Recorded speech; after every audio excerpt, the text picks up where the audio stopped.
and seemingly unlimited needs, including the ever-evolving and growing activities associated with securing elections. My goal is to conclude this meeting with a better understanding of election officials' needs and concerns, as well as some suggestions for how industry leaders, federal agencies, the Congress, and others can best support local efforts to secure elections.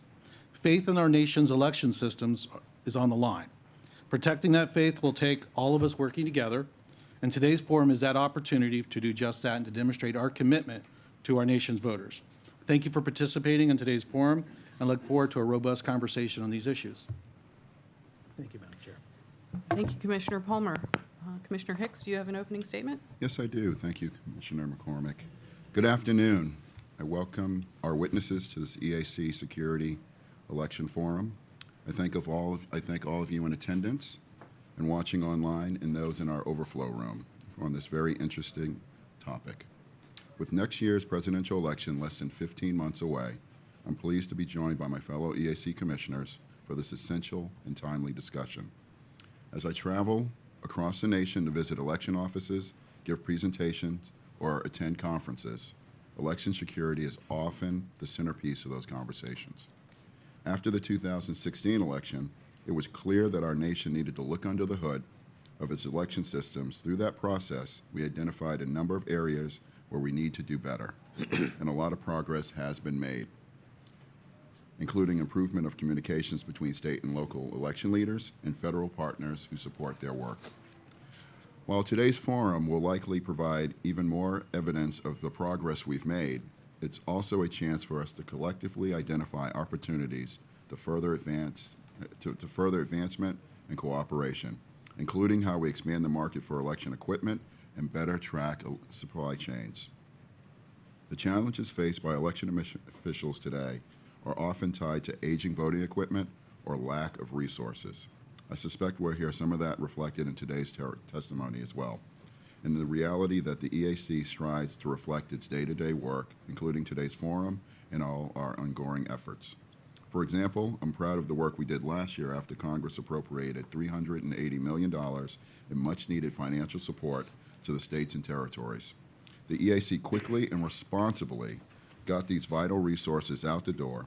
Today, we continue to provide oversight and guidance of all these funds. Our most recent conversation with those who receive these funds project that 85% of the money is likely to be spent by the 2020 general election, with at least 90% going to replacing aging voting equipment or improving security and resiliency. We know that more resources are always welcome, and my fellow commissioners and I have passed that along to with our interactions to members of Congress. Today's forum is a perfect opportunity for us to examine ways all these entities in this room, lawmakers, federal agencies, election manufacturers, and others can work together or can continually work together to improve security and strengthen voter confidence. It's also a chance for us to remember that our efforts must not undermine access to the polls. As work to make elections more secure continues, we must also safeguard the statutory right that every eligible American can cast their vote independently and privately, regardless of ability. I look forward to today's forum, and again, thank our participants for being here and being a part of the work to help America vote in a way that is secure, accessible, and accurate. Thank you. Thank you, Commissioner Hicks. Now I'd like to invite our Executive Director, Brian Newby, to make remarks on behalf of the EAC staff. Director Newby. Thank you. Commissioners, by way of introducing the agenda, we will have three panels representing three flights of testimony that was arranged as first, Secretaries of State, then the EAC Testing and Certification Director, Jerome Lovato, Jared Deering from Kentucky, and other technical stakeholders related to certification and software changes, including our federal partners, DHS and NIST, as well as Microsoft. Then the third panel represents many of the EAC's registered voting equipment manufacturers, as well as the test labs. Jeffrey Hale from CISA/DHS has been participating in another meeting this morning and will be arriving after that panel begins, the second panel. If for some reason he has difficulty getting here in time for that panel, we will move him to the third panel. One final comment, though, about today. When Microsoft Windows 7 was the topic that started this discussion for the meeting, and we're very pleased that Microsoft is here today. But today's meeting topic is much broader, and today you'll talk about risk, a word that is central to security. But I wanted to acknowledge risk at a different level today as well. All of you, as commissioners, have discussed security and certification issues with election officials, vendors, Congress, and other stakeholders. And by pausing to discuss these items today in an open meeting to engage in public dialogue where the clear end result is not yet known is a risk. And I hope that all will see and appreciate the leadership role the Commission is taking in this regard. Similarly, the election equipment vendors and Microsoft have taken a risk to come here today to talk openly about the security issues the election industry shares. I know you, as well as the EAC staff, appreciate their willingness to come in today and speak candidly at this forum on these issues. Beyond those who are speaking today, we have received other comments for the record from Open Source Election Technology Institute, Easy Vote, Center for Democracy and Technology, and Dominion Voting. Copies of these statements are available for the public in attendance and will be posted on our website. This forum represents one of the broadest public meetings on election security ever held, certainly the largest ever at the EAC, with 13 individuals appearing today. And with that background, I now hand things back to the chairwoman for introductions of our first panel. Thank you, Director Newby. Our first panel is, right now, just Secretary Kyle Ardoin. Secretary Denise Merrill from Connecticut is on her way, and she'll be joining us shortly. So we will start with Secretary Ardoin. The Honorable Kyle Ardoin is Louisiana's 44th Secretary of State. A resident of Baton Rouge, Secretary Ardoin was elected on December 8th, 2018. He brings a wealth of knowledge to the office, having served as interim Secretary of State from May until his election, and first Assistant Secretary of State for 8 years prior to that. Currently, Secretary Ardoin serves as Treasurer of the National Association of Secretaries of State and on the NAS Election Infrastructure Subsector Government Coordinating Council. Secretary Ardoin's goals include securing new voting equipment for the state, protecting the security of sensitive voting data, and continuing the agency's high-tech protections for both the election and commercial divisions. Welcome, Secretary Ardoin. Thank you, Madam Chair, and Mr. Vice Chair and Commissioners, Mr. Newby, Mr. Tatum, and staff. It's a pleasure to be here. It's a pleasure to represent the great state of Louisiana. But most importantly, it's so important to be here to discuss the important issues to securing our future elections. In November of 2015, Microsoft announced that they would no longer sell Windows 7 computers as of November 2016. On September 6th of 2018, Microsoft announced the end of support for Windows 7 would be January 14th of 2020. In December 2018, I informed the governor of our state that Windows 7 operating systems conflict with the state's legacy election voting machines for both early voting and election day. I also provided information for the resources that would be necessary to move Louisiana forward in our elections processes. In the summer and fall of this year, we are switching out 250 Windows 7 PCs in all Registrar of Voters offices with Windows 10 PCs. Clerks of court have already received Windows 10 virtual laptops used to conduct qualifying and results uploads to the state's Election Registration Information Network, or ARIN system.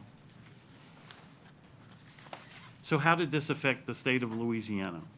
This has been a costly endeavor, replacing all Windows 7 computers used in the Registrar of Voters and Clerks of Court offices with Windows 10 virtual laptops throughout the state over the past 2 years has cost well over $250,000. Thank you. Currently, the state is leasing voting machines with its current vendor until the request for proposals process is completed and awarded to a vendor due to the Windows 7 end-of-life issue. The leased machines require the use of Windows 10. This endeavor has cost us, just the leasing of these machines, in excess of $2 million. We have been diligent in keeping the virus definition files updated for our systems. All laptops are scanned regardless of whether or not they are connected to the internet prior to each election. We have sent strict directives to all registrars, clerks, voting machine warehouse employees, and Secretary of State election division staff, stressing that they are never to insert random memory sticks into these laptops, or change their phones, or charge their phones, or any other device. We also discuss this a great deal when training, and our support staff reminds these entities regularly in person during the test and seal process of our voting equipment of how critical it is to follow these strict directives. In addition, they are instructed to never insert a memory stick issued by the Secretary of State's office into any other computer. Regardless, all memory sticks are scanned for viruses upon their return to our office as a preventive measure. And that means any homework environments that are used by our local election officers. All of this has led us to additional security measures. I would like to say that additionally, the cost of Windows 10 desktops has been $670 per machine, and that does not include the cost to configure, test, deploy, train, or maintain. All Windows 7 equipment is air-gapped, meaning none of the devices ever touch the internet connected. All are updated with virus definitions or are scanned for viruses before every use. By the end of the year, all units will only be used with password-protected memory devices or iron keys. So how do software upgrades affect our office? Upgrades can be mandated in inopportune times and cause setbacks in preparing for elections, leaving us short on time to get everything completed and tested. Installing an upgrade and not properly testing the upgrade would be detrimental to our system. Being methodical and thorough and establishing an infrastructure to control deployment and adhere to a routine is critical. Testing in various environments such as development testing, staging, and production with 1 week between each, with production scheduled around the election calendar or cycle, can be and usually is very time-consuming and not a corner that we can afford to cut. Updates can So, as an example, if an important patch comes out 3 to 4 weeks before an election, it causes us to wait to implement because we can't interfere in the election process that is already in motion. Updates can incur downtime and require extensive troubleshooting to identify and resolve upgrading the software. For example, during this last qualifying, due to a situation, a cyber incident in our state, not affecting our election system, but certainly of concern because it affected local governing bodies, we had to install new PCs this very cycle.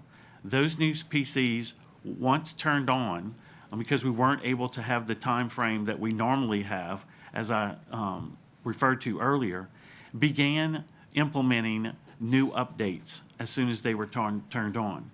This sucked the entire ability of bandwidth for the local entity that had to use them, and thus affected the clerk of court's office, which then caused us issues with qualifying. This is a graph. Microsoft sends patch updates every second Tuesday of the month. Then we provide through development and testing, we do the updating testing by our IT division. Then we perform staging, mimicking the production pre-deployment, and then we deploy. How software upgrades affect our office. We perform extensive in-house testing on all components used in the field in order to test and write detailed instructions on the usage of the new units. Upgrades can sometimes cause issues that only occur in the parish due to their system being slightly different from the Secretary of State's office. So for example, if we order a Dell number AB123, which doesn't exist, all parties need Dell AB123 to ensure the uniformity in updates. Non-uniformity makes fixing issues more difficult. How remediation of potential vulnerabilities could be addressed? Well, certainly the EAC is making it quicker and cheaper for vendors to certify upgrades. Certifying components versus entire systems, whether it's voter registration, poll books, election management systems, election results, publishing, vote capture devices, or vote tabulation, is helpful. Using common data formats is important. For example, vendors are using the same results output format either through scanners or DREs, so they are able to certify a vote tabulation component using automated tests by running a standard series of result outputs through the component, and assuming a common input, the election results publishing are able to make sure that the component's output is what is expected. Encouraging asymmetric encryption on data transfers is more important, and integrity and authenticity, data transfers could be between our ARIN system and our election management system or the DRE scanners and through our EMS and vice versa. Integrity, confidentiality, and authenticity are the most important components, and asymmetric encryption offers us that, not symmetric encryption. Now, implementing for future equipment purchases requires devices to apply. Now we are requiring implementation of future equipment for devices to apply security patches and firm updates no less than 3 months after release from vendor or manufacturer. We will also be requiring any commercial off-the-shelf equipment to remain within the mainstream support window of the manufacturer and be upgraded and EAC certified for use within 1 year of the release of updates by manufacturers. When accommodating older technology in general, we require additional layers. What I mean by additional layers is that we're buying password-protected thumb drives to transfer data. Requiring additional layers of protection that are costly and time-consuming and can lead to taking stronger measures when reacting to threats. Reacting to threats is cutting off local access to networks out of an abundance of caution. Implementing these additional layers can, quote-unquote, break things. What I mean by breaking things is that after rush to deploy new Windows 10s, all bandwidth, which I referred to earlier in my talk, was consumed at one co-located site during qualifying with Windows updates that we had to block temporarily. Vendors will state that you can force the updates, but it will break EAC certification. This leaves our offices vulnerable to anything that happens. EAC certification, in our opinion, is the utmost importance. So how remediation of potential vulnerabilities could be addressed, and I'm closing out. This little red light keeps blinking at me. Reaching out to users and educating them on the vulnerabilities we face today, in today's world, is key. Stressing to them that while additional security measures may be cumbersome, they are absolutely necessary. The sooner this is understood and accepted, the easier it will be transitioning to these new means of ensuring secure elections and maintaining the integrity of our election system. Additional security will soon become second nature and be accepted as common business practices. State and, for the most part, local election officials understand what is at stake and are vigilant in our efforts of securing our elections. It's important to note that we were doing election security before 2016. Unless you've been an election official and actually have put on an election, there's a huge air gap by federal officials, elected or appointed, regarding the reality of our processes and procedures versus the magnitude of speculation going on in Washington, D.C. Election security is not a partisan issue. What is partisan is using election security to create fear among the electorate for partisan policies which have absolutely nothing to do with election security. Thank you, Secretary Ardoin. Thank you. I'd like to welcome Secretary Denise Merrill from Connecticut. The Honorable Denise Merrill was elected to her third term as Connecticut's 73rd Secretary of the State on November 6, 2018. As Connecticut's Chief Elections Official and Business Registrar, she is focused on modernizing Connecticut's elections, business services, and improving access to public records. Since taking office, Secretary Merrill has supported and expanded democratic participation, ensuring that every citizen's rights and privileges are protected and that every vote is counted accurately. Secretary Merrill has worked to expand voter participation through Election Day and online voter registration. She has also improved Connecticut's democratic accountability and integrity with a series of rapid response processes to Election Day problems. Secretary Merrill was elected president of the National Association of Secretaries of State for the 2016-17 term and serves on the Board of Advisors to the U.S. Election Assistance Commission. Prior to her election as Secretary of the State, Denise Merrill served as state representative from the 54th General Assembly District for 17 years. Thank you, Secretary Merrill, and welcome. Thank you, and apologies for my delay. My flight was delayed. I don't know why. They never told us, but as you just heard, I did have the privilege of being the president of NAS during the 2016 election. Sometimes I think I just drew the short straw, but it was quite an experience, and so as such, I was very involved in the reactions to what happened during the 2016 election and thereafter, in terms of setting up lots of different communication structures and other structures to start to deal with the cybersecurity risks that we just became aware, really, during that time that were aimed at the election systems in our country. So I think all of my colleagues would agree we've come a long way since then in terms of setting up lots of communication systems and other systems so that we can have a better response if we do uncover some of these problems during elections. And we have a much better understanding, I think, of these threats. And many of us have availed ourselves of the services of the Department of Homeland Security over the last couple of years, and Connecticut's no different. We have done that. But I think first I should paint you a little picture of Connecticut, because it is quite different than what my colleague was describing in Louisiana. First of all, Connecticut has the distinction of being the only state that really basically has no counties. So what we have is an election situation where we have 169 mostly very small towns and very independent-minded, really the administrators of the elections. And my office acts as an advisory body. We do, however, of course, house the voter registration, the voter registry, which we had one of the earliest voter registries, and we have used the same vendor now for almost 20 years, which started out being PCC and has now been acquired by other companies in the interim. But so most of what we have done has been through that company, that vendor.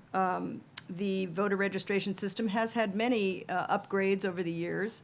But it is housed and managed by the state IT department. So I have almost no IT staff of my own, and the security is all managed really out of our state IT department. Naturally, we collaborate with them. So as my colleague said, many of us have been doing security on the voter registry, which in our state is one of the biggest databases we keep for many years. And although we did, of course, avail ourselves of anything DHS had to offer, I was told by our IT staff that, most of it was kind of redundant to things we were doing. I guess different products do different things. But essentially, we were one of the 21 states that were eventually told that they had seen probes in our system. None of them got in. And I am not going to be as technical as Secretary Ardoin in my presentation, because I'm kind of giving you an overview of what we've done rather than getting into the nitty-gritty. But I would just say that the most important thing that happened last year was the release of the $380 million. And I'd like to tell you a little bit about what we've done with it, bearing in mind that we have taken a very conservative view of technology in Connecticut. Although we had one of the original voter registries, and we do now have an election management system, as do many states. We have not adopted e-poll books. We do have an organization which is very, very valuable in our state called the Yukon Voting Center. I think at this point we may be unique in the country in having the services of a computer science department-based it's part of the computer science department, for lack of a better word. It's a division, I guess. And they test equipment, they evaluate systems, and they, of course, are completely nonpartisan, objective. They're not vendors, they're not selling anything, and that has been a very big help to us. They also, every election, test all the computer chips that are in our tabulators. So our tabulators, we've been using the same tabulators since they were purchased with HAVA funds many years ago, and they've served us very well. We have paper ballots. We have a fairly strong audit process after the election, although I would like to see us do more with an audit process, just because I think that right now, people's trust is the most important thing we're dealing with here. And so I think the stronger an audit process we can have, the better off we will all be. I think the next thing I'd like to do in Connecticut is to strengthen our audit. But we do have one. We audit 5% of all the precincts and three offices in each precinct after the election. We used to do 10%, but they have proven to be, it's really a machine audit, and it's proven to be 99.9% accurate. In other words, it's working. The cards are tested both before and after by the Yukon Voting Center. The election officials mail them to the voting center. They check them to make sure they're programmed properly, and they mail them back. We do nothing online. That is why when we did get dollars from the state, actually, to purchase electronic poll books, because at the time it seemed like a very good idea. This is about 5 years ago. It's much more efficient. It's much more accurate. There's no doubt about any of that. But when they evaluated 3 different versions of electronic poll books, they came back and advised us not to purchase them because they did not think that they were secure. And I think the reasons that they offered at the time, because it rather surprised me, to be honest, because a lot of states are using them. They said their question was about recovery, what happens if they crash, and I think we're on the verge of having a solution to that. But the more important question they had was, yes, it's true, we're going to order people not to connect them to the internet, but they're capable of being connected. And even that was enough to have questions in their mind at the time. So we're still looking at it, but that's what I'm saying. We're taking a very conservative approach. Likewise with our election management system, which is quite sophisticated, has lots of bells and whistles, and you can, it has the capability of uploading the results from the tabulators if you put them on a memory stick and have some other software that you need to make that happen. But we do require them to type in the results from the tabulators. We do not feel comfortable with having that information uploaded, even from a memory stick. So, like I say, conservative approach, and that has its share of problems too. If you can imagine 169 small towns, many of our election officials come in once a week. Some of them don't have many computers. There are towns that have no computers in the town hall deliberately. I've had many a fight with several mayors about this issue. Some of our towns are as small as 2,000 people in the town and maybe 800 voters. So it's a challenge. We have cities also. So that's the challenge we face. We have taken our $5 million, which was our allotment from the $380 million, and spent a good deal of it on something called a virtual desktop, which, as I understand it, and I am not a techie here, but it does 2 things. It solves the problem of the Microsoft 7. We don't really know what what operating systems they're using in their towns. We gave them the Microsoft 7, I'm sure, at the time we installed all the equipment with the original system. However, if you use this virtual desktop, which essentially allows us to log in to every desktop on the system and to help see what's going on, because we spend a great deal of time on the phone with people who can't log in, who don't know how to do whatever function it is they're looking for.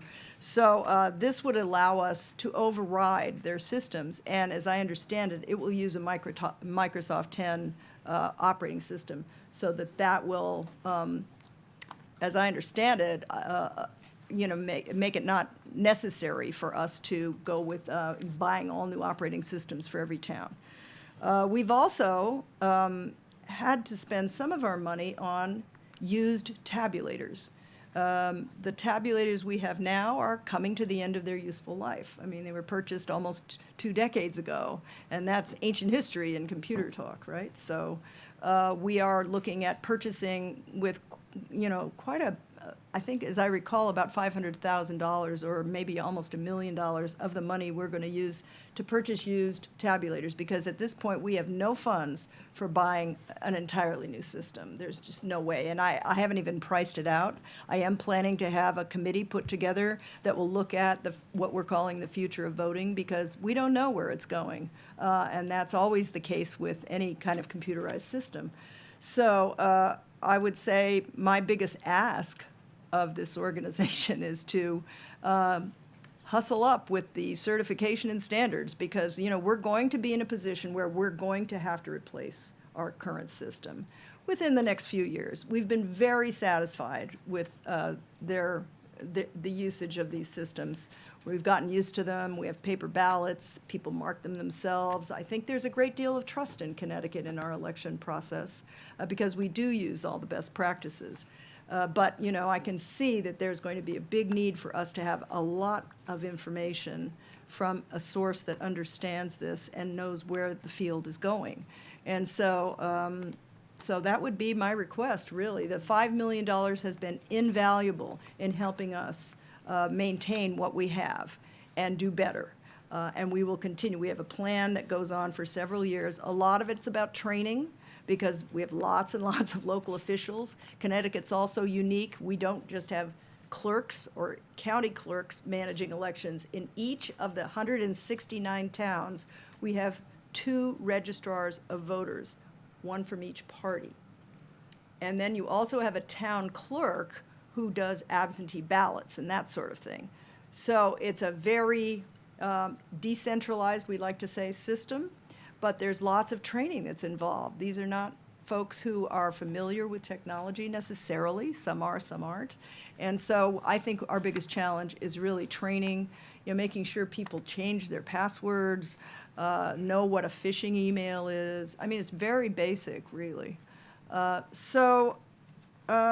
That Can you about wrap covers up? it. Yeah. Yeah. Thank you very much for having this hearing and let us talk about what we're doing out there. I feel like we're in a pretty good place at the moment, so thank you. Thank you, Secretary Merrill. We appreciate it. I'd like to open for questions from the commissioners, and I'll just start with you, Secretary Merrill. Given the city-town's jurisdiction schema in your state, are you comfortable with the level of visibility and control that your office has over the state's security as it pertains to voting systems, equipment, and software? When it comes to the voter registry, yes, because the state is spending its resources doing the security, and it's housed in our IT department, state IT department. It's called Do It. We won't go there. I think they do a very good job of it.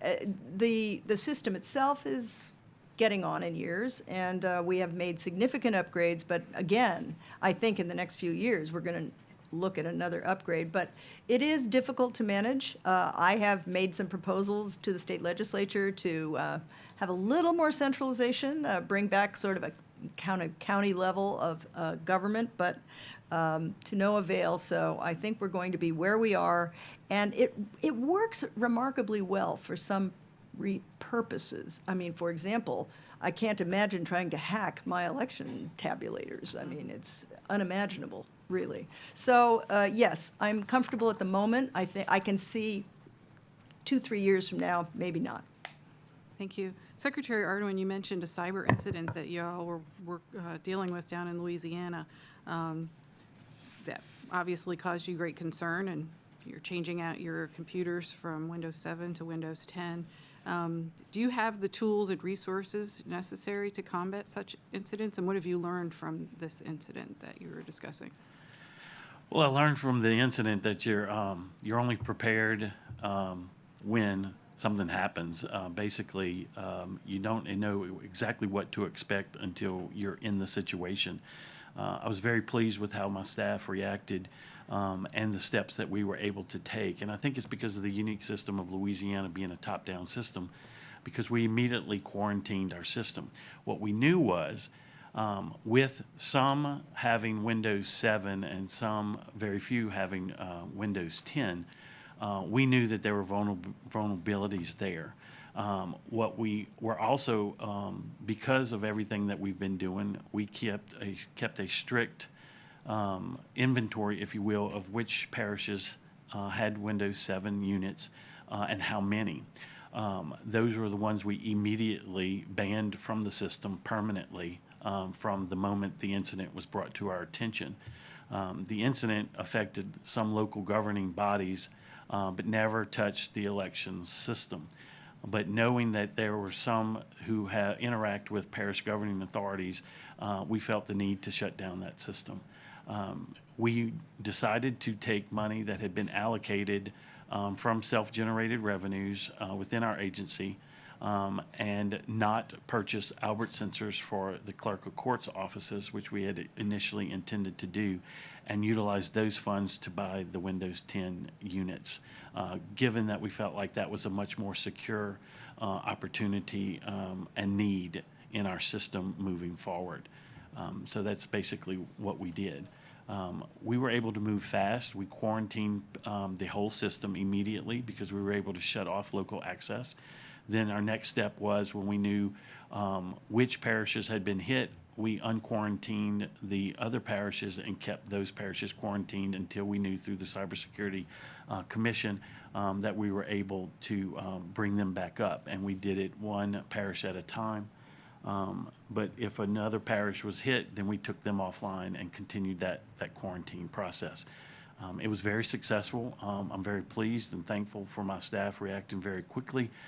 But again, it takes that type of an incident for you to realize how quickly things can happen within your state. And I immediately, with what information I could, contacted the president of NAS and asked for a conference call with our other secretaries in order to inform them, because we were told this could be a much larger than one state attack. The importance here, Madam Chairwoman, is that information is key for elections officials. If we don't get information, we can't protect our system. The timeliness of the information is absolute. And for us to be able to make sure that our systems are secure, we've got to get that information as quickly as possible from whichever, whether it's a local partner or a state partner or a federal partner. And sometimes we just don't get it. Thank you. I don't want to monopolize the time, but I have one question for both of you. You can just give me, a quick shot if you can. How do you field updates? We're talking about Microsoft 7 and the updates to systems in this hearing. When you're running several elections a year, how do you work that into your schedule? You've got Uocava election. The elections start with Uocava. Primaries as well, but then you've got early voting sometimes. You've got the general election. How do you fit those updates in to the systems into that schedule? The best we can.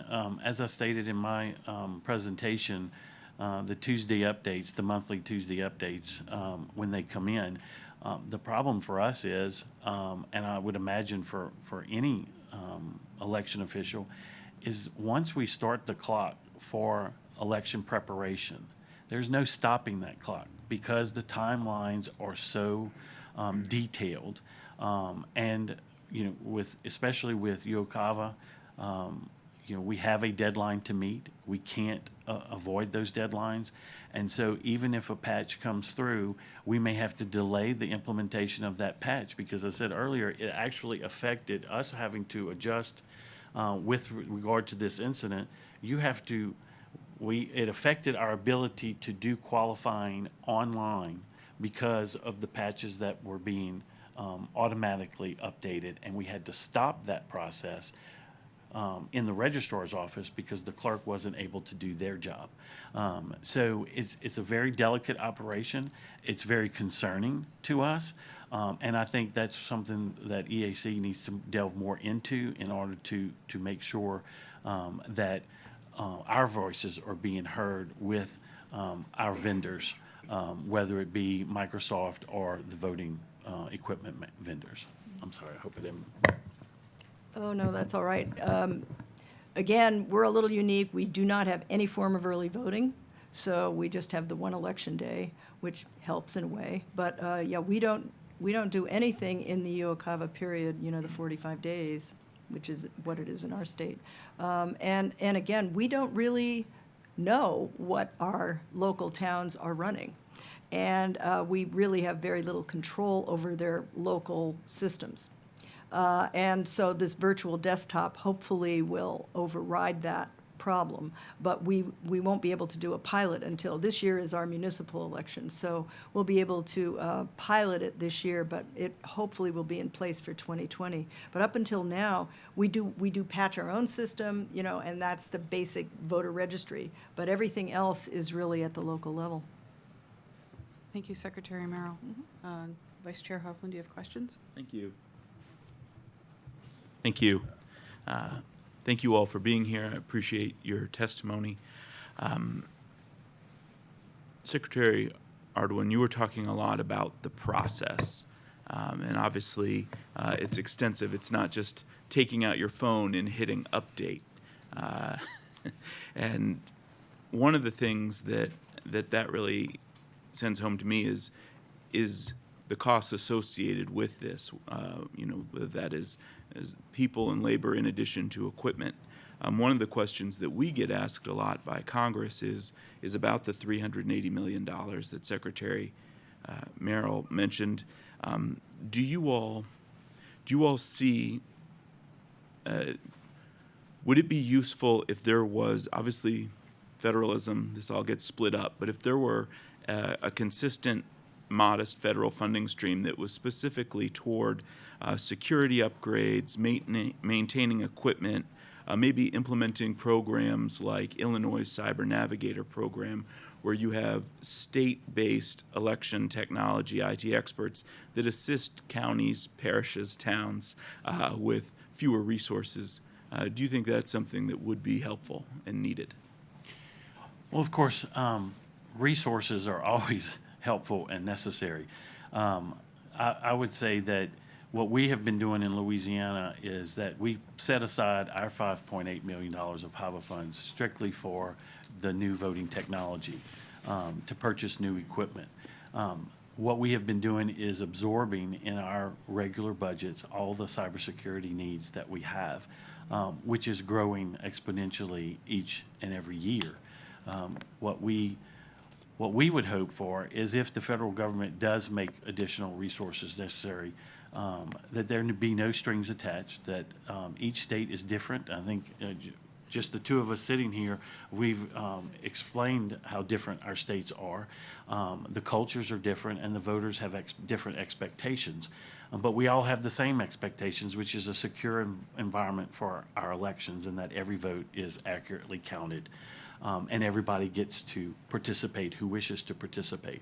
I would say this, the federal government providing additional resources would be helpful, but the federal government also needs to communicate to the states that they have an absolute responsibility. And I am no different than my colleague here who are constantly asking for additional resources to fend off cybersecurity issues, to update equipment, and to do what's necessary to secure our elections and offer our people the right to vote. In addition to that, we are taking on in Louisiana, we have a strong responsibility. We have all the IT operations for our elections in my agency, and we do that for the locals as well. And we provide, obviously, as I've said, equipment to the locals. That takes a lot of money. And so all partners, parish or local, state and federal, need to cooperate and work together on this funding issue for resources for securing our elections. Because let's face it, we're all in one large ship, and that's the ship of America. And if we aren't working together to secure our elections and fund our elections appropriately, then what are we here for? Thank you. Secretary Merrill, would you like to add to that? Yes, I would concur with that, just recognizing that states have very different capacities for funding their elections. I mean, Connecticut for quite a while had a lot of, we funded most of what we've done through bond funds, so, which is perfectly appropriate because it is equipment and infrastructure for the state. But not every state can do that, and right now, Connecticut isn't too willing to do that at the moment. We're in a budget crisis that's been going on for 4 or 5 years now.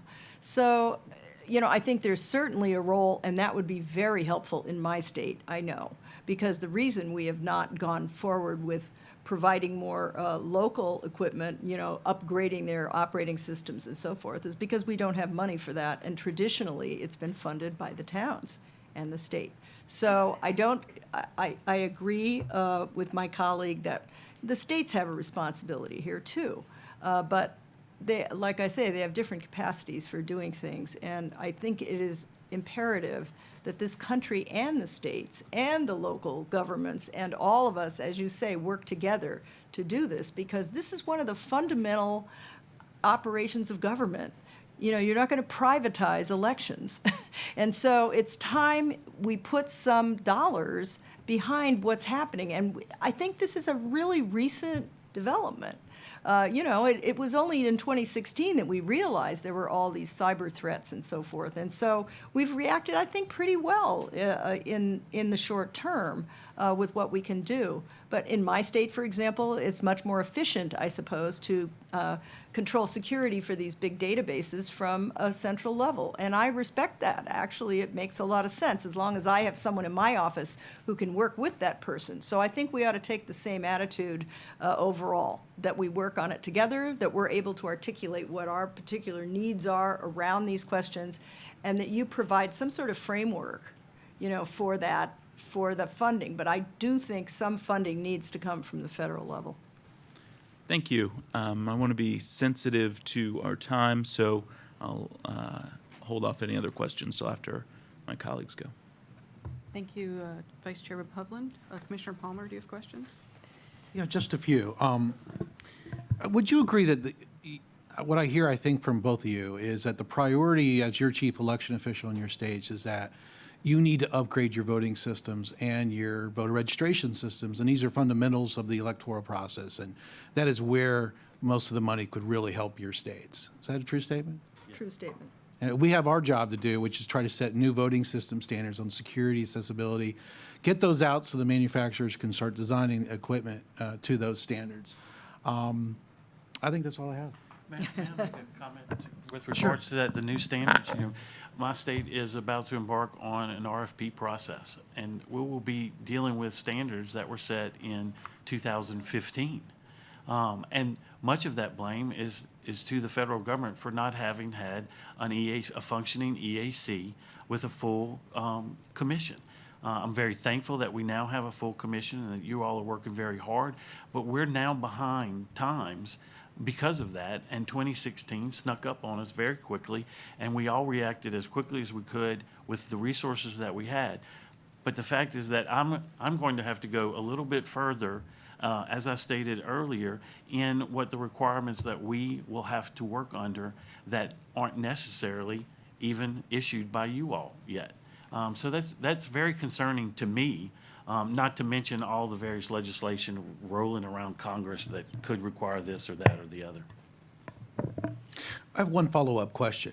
As the Congress looks at different HAVA grant funding potential or otherwise, one of the things we hear is that, and I'm fairly comfortable in my observations and having worked at the state level, that the executive branch, the governor or the IT at the state level, has a lot of the protections as Secretary Merrill talked about. More concerned about the medium to small counties and may not have those resources sort of oversight.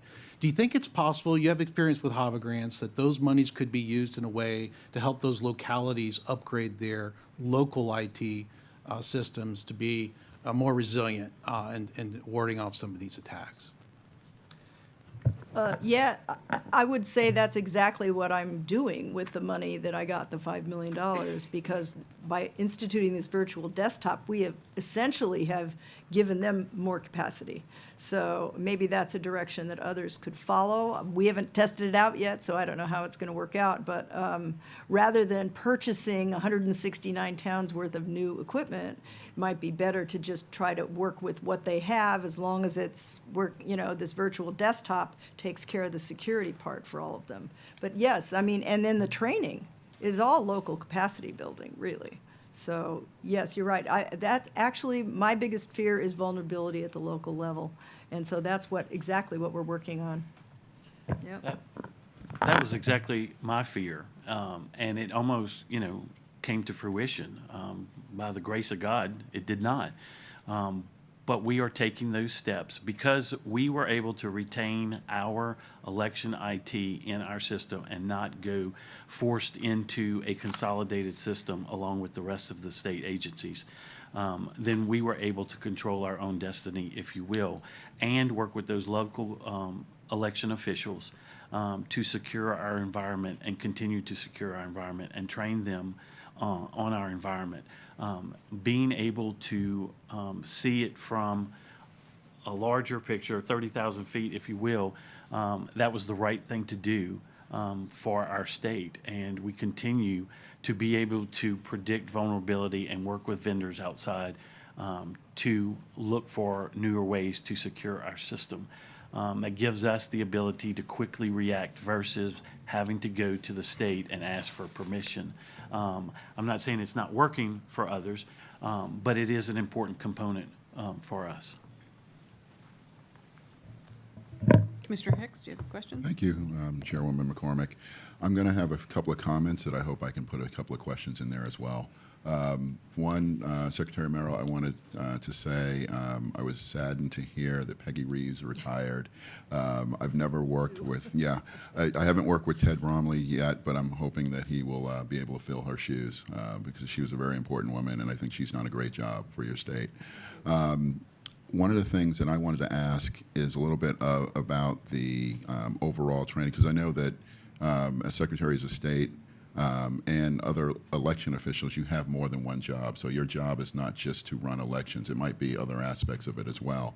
Are there other portions of your job, say if you did tax collection or other aspects, that you have to have updates done, and how are those updates incorporated? Oh, yes, absolutely. I am, among other things, the business registrar, so I have the other large database in the state, which is the business registry, and we are constantly updating it. It helps that we use the same vendor for both systems, and have historically for many years. That's right, but it's not as critical. You don't have that one day. I always like to compare an election to giving a wedding. You have that one day, and everything has to go right.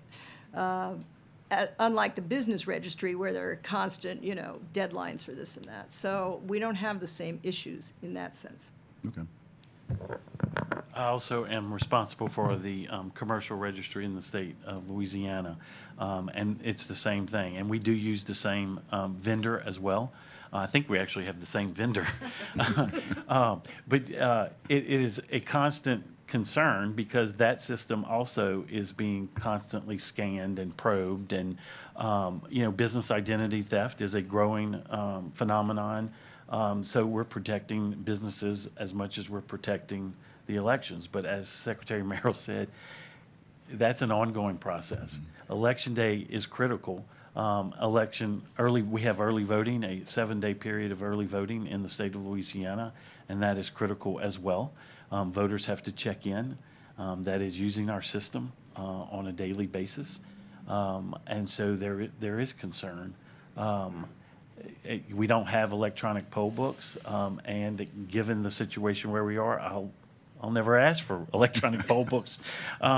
But you just have to now be looking for things that you didn't necessarily have to look for before. And as we say, cybersecurity is not an end game. It's there is no finish line in cybersecurity. And that reminds me of something you said earlier about having plans for your plans, basically. And it reminded me of former heavyweight champion Mike Tyson saying, "Everyone has a plan until they get punched in the mouth," sort of thing. And so I figure that we all have our plans ready for 2020, but I think that there's going to be a lot of swings at us. I don't necessarily think we're going to get hit hard, but there are going to be a lot of attempts for folks to hit us. And I think that states are doing a good job of planning for that. And I would put the plug in that that the EAC does have IT training for election officials, and I'm participating in a couple of those, and our Director of CERT and Testing, Jerome Lovato, and his team have been going out to state. So I say if there's an opportunity to take advantage of our training for folks, definitely do that.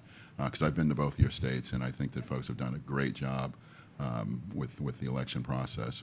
The last thing I would ask is a little bit more of, other than money, what can the federal government do for you in terms of, I know no strings attached, but We won't say that again. but but it's more of what sort of things can we help you with moving forward in 2020 and 2022? Can you convince Microsoft to not charge us for the 3 years of support after January? That would be a good start for us, because that's pretty expensive. I mean, it's like, I think our quote was $300 and something per unit, moving forward for a 3-year period. That can get quite costly if we're unable to replace all of the Windows 7 units. And what I'm telling our locals is, whatever your parish just bought for you, put aside. It's not worth the threat, and they don't have the money because they just bought the systems, the new equipment, but they didn't buy the Windows 10. upgrades. So Right. Hustle up with those certification standards. I mean, really, that's the short answer.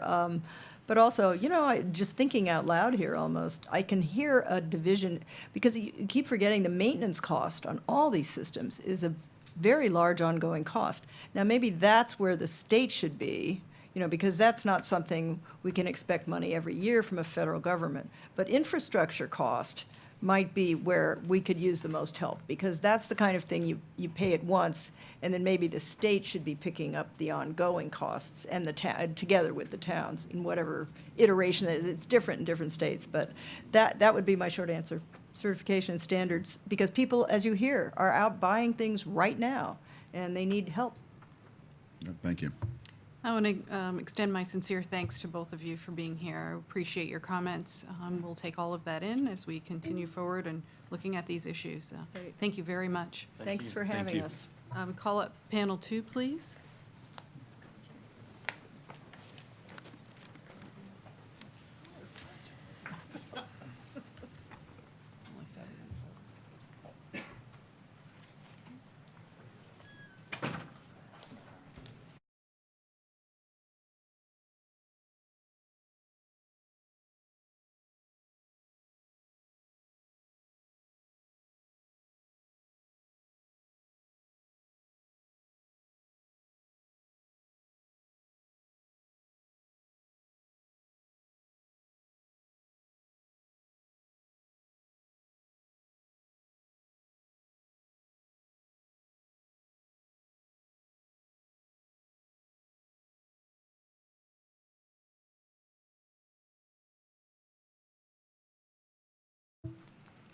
I want to thank you all for being here for this forum. This is important information for us to learn from you what we can about these issues that are critical at this time. I let the secretaries go a little bit on time, but I just wanted to let you know that the clock is set for 5 minutes, and that it flashes yellow at 1 minute, and then the red light comes on when your time is up. I want to go ahead and introduce the panel. To my right here is our Director of Testing and Certification at the U.S. Election Assistance Commission, Jerome Lovato. In this role, Jerome assists jurisdictions with developing processes and procedures for conducting risk-limiting audits.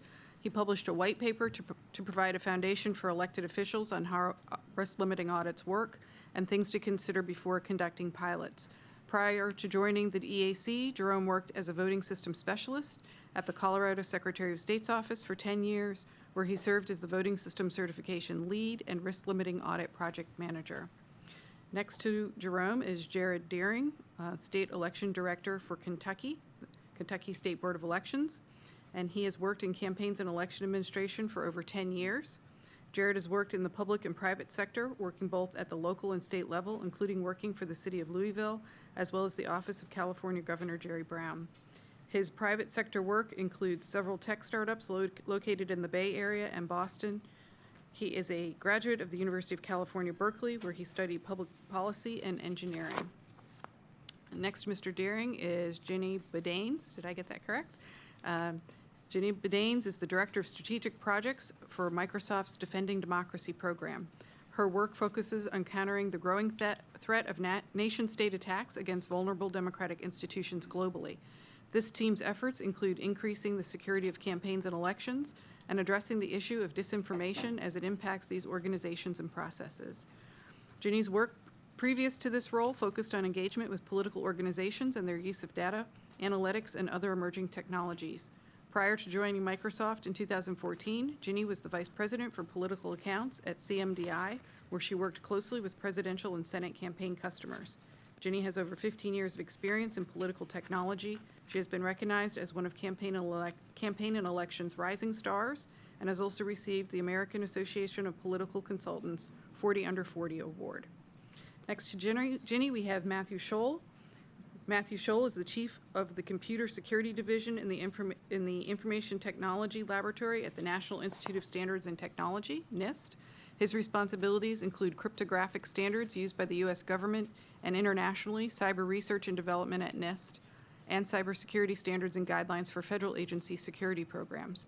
He also leads NIST participation with cybersecurity national and international standards development organizations, SDOs, and associated conformance testing programs. Mr. Scholl is also a U.S. Army veteran and currently has over 20 years of federal service. And finally, we have our friend Jeffrey Hale, the Director of Election Security, the Election Security Initiative at DHS's Cybersecurity and Infrastructure Security Agency. Jeff has supported CISA and its predecessor for the last decade and began a focus on election security in response to the cybersecurity incidents of 2016. And Jeff has been instrumental to the EAC's ongoing collaboration with DHS. Thank you so much for being here. Thank you to all of you for being here. I'll start with you, Jerome, and we'll just go down the line.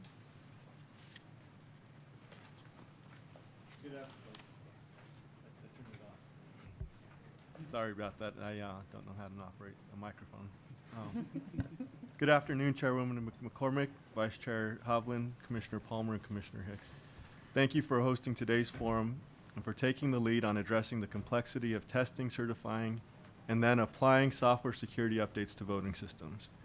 I also want to acknowledge and thank the panelists for participating in this discussion. Personally, I greatly appreciate and value your input and look forward to hearing your thoughts.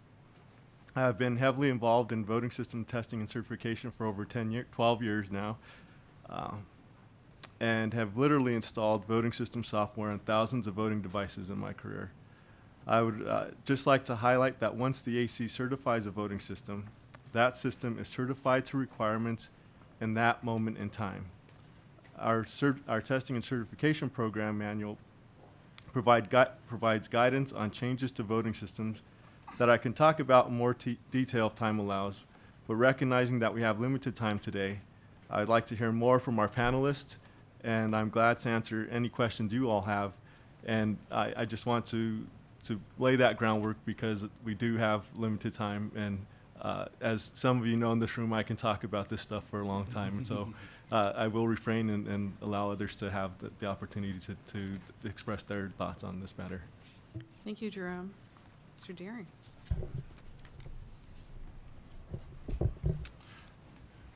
Thank you, Chair Person McCormick, Vice Chair Hovland, Commissioners Hicks and Palmer for having me here today to participate in this important conversation about voting system certification and patching. My name is Jerry Deering. I'm the Southern Region Representative for the National Association of State Election Directors, or NASED.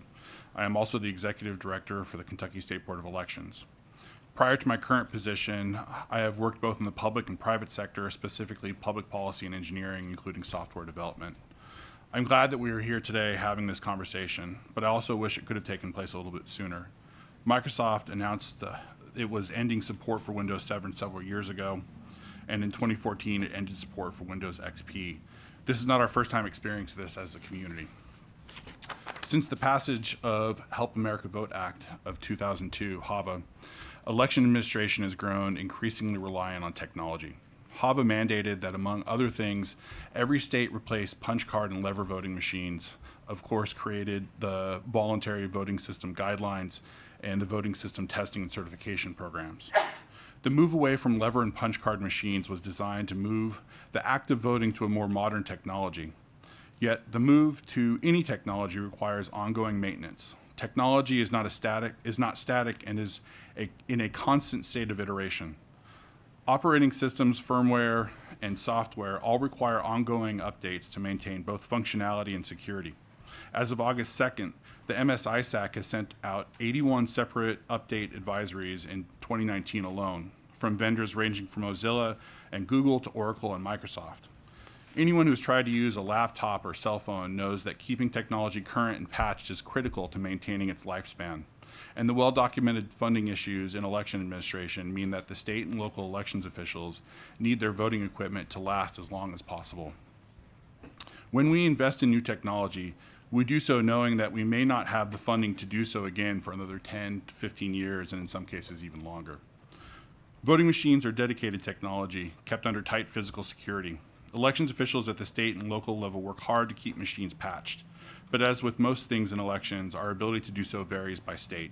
In Kentucky, while we certify voting systems at the state level after they have been certified by the EAC, their operation and maintenance takes place at the county level, which means that the Commonwealth relies on county officials to update and patch voting systems after patches and modifications are approved by the state. Our county offices and officials, like many around the country, are severely under-resourced. Other states handle patching and updates differently, but a common thread throughout is that most of us cannot compel our local election jurisdictions to update their equipment. We can strongly encourage it, but we cannot require it. Further, in many places, the local jurisdictions must make arrangements with their voting system services providers directly to have voting machines patched, which can come with a fairly heavy, significant price tag. Every dollar counts, and unfortunately, that means that patches are not made when they should be oftentimes. There are challenges with a national certification program. Different states have different needs, laws, and structures, but consistent nationwide is our certification process represents a moment in time. A vendor submits a system for certification. It uses an operating system, firmware, and software that is essentially a time capsule of when that system was developed. But we all know that it is not how technology works. We all know that it is not how technology works. More importantly, that is not how bad actors work either. We need to balance the need for certification with the imminent security needs of elections officials on the ground, where time and resources are truly of essence. Last month, I participated in a conversation about coordinated vulnerability disclosure on Capitol Hill with representatives from Congress, the EAC, the Cybersecurity Infrastructure Security Agency, or CISA, and the vendor community and technologists as well.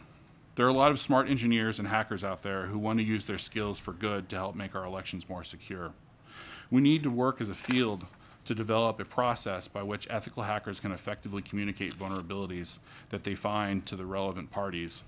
But elections officials and vendors also need to be able to respond quickly to deploy fixes before those vulnerabilities are exposed. It is not enough to find and report bugs.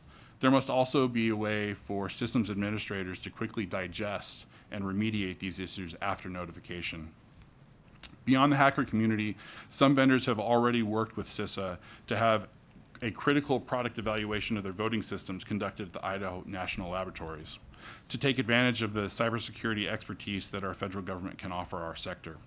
The assessment conducted by CISA is more in depth than the security testing performed by the Voting System Test Labs, or VISTLs, as part of the EAC certification process. But the EAC currently does not have a procedure in place to incorporate these results into the voting system certification process.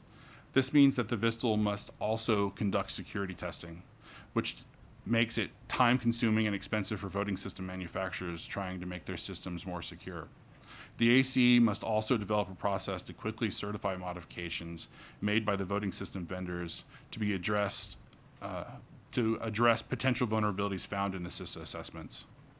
Certification needs to be the stamp of approval that tells us our technology is secure, not the obstacle to more secure systems. Our current system of certification disincentivizes system upgrades and patching, ultimately leading to issues with common end-of-life cycle processes, as we are seeing with Windows 7. As a community, we must come together to adapt quickly in the light of an ever-changing threat service and create a certification program that can accommodate the constantly iterating security environment that we are now in. There are a lot of intelligent individuals working on this, including here at the EAC. We need to continue to work together to develop a more efficient process at the federal level to drive these much-needed modifications, patches, and upgrades. Thank you again for the opportunity to speak to you today, and I look forward to your questions. Thank you, Mr. Daring. Ms. Bedaines, welcome. Thank you. Commissioners, thank you so much for the opportunity to join you today to discuss the important issue of securing our elections. My name is Ginny Bedaines. I'm the Director of Strategic Projects for Microsoft's Defending Democracy program. Microsoft's decision to engage more directly on election security comes from the company's belief that building and maintaining systems worthy of voter confidence in elections is a task that cannot be accomplished by one organization or entity alone. It takes participation from all of us, the federal government, state and local governments, election system vendors, technology sector, academia, civil society, and voters themselves to come together and drive solutions. That's why last year Microsoft formed the Defending Democracy program, which works with a variety of governmental and non-governmental stakeholders globally to tackle issues around campaign and election security as well as disinformation defense. Which brings us to the topic of conversation today, election security and certification reform. We've given a lot of consideration to the role that Microsoft can play to be an impactful partner to the election community. One thing I want to note is that many of you are familiar with Dr. Josh Benelow, senior cryptographer at Microsoft Research, and an ever-present advocate for the end-to-end verifiable elections. The idea that advanced cryptography could come alongside current voting processes and enable a voter to know that their vote was correctly counted was incredibly appealing to us as a team. That's why we announced the creation of Election Guard, an open-source software development kit that will allow vendors to build this functionality into their systems. We've been working alongside many of the election vendors to identify how this technology might interact with their systems and exploring possible pilot opportunities with them. One intersection of Microsoft technology and elections in the US that has gained recent attention and been discussed a lot today is the issue of Windows 7 end of life. By way of quick background, though I think we've already gone over it a lot, the company announced several years ago that in January of 2020, the Windows team would end ongoing support for Windows 7 operating system. We are committed to helping our customers remain secure as they modernize their systems and make their move to Windows 10. We understand that some customers will need more time, which is why we will offer extended security updates to customers who are still running Windows 7 on their systems. Details are still being worked out regarding the costs in the process, and we will have more information to share in the coming weeks about exactly how these updates will be made available to this community and what they'll cost. But I can assure you that Microsoft will do whatever it takes to ensure that these customers have access to security updates that are straightforward and affordable. We are committed to protecting our elections and are dedicated to doing our part. I also want to highlight a related issue that has already been brought up this afternoon. Protecting our election systems against known vulnerabilities is extremely important, which is why we should also be focusing on how to remove unintentional disincentives that have been created by requiring recertification after patching or updating a system. In our perception, there's a lack of clarity about if and how a de minimis security software update could be applied to a system without triggering a comprehensive recertification process.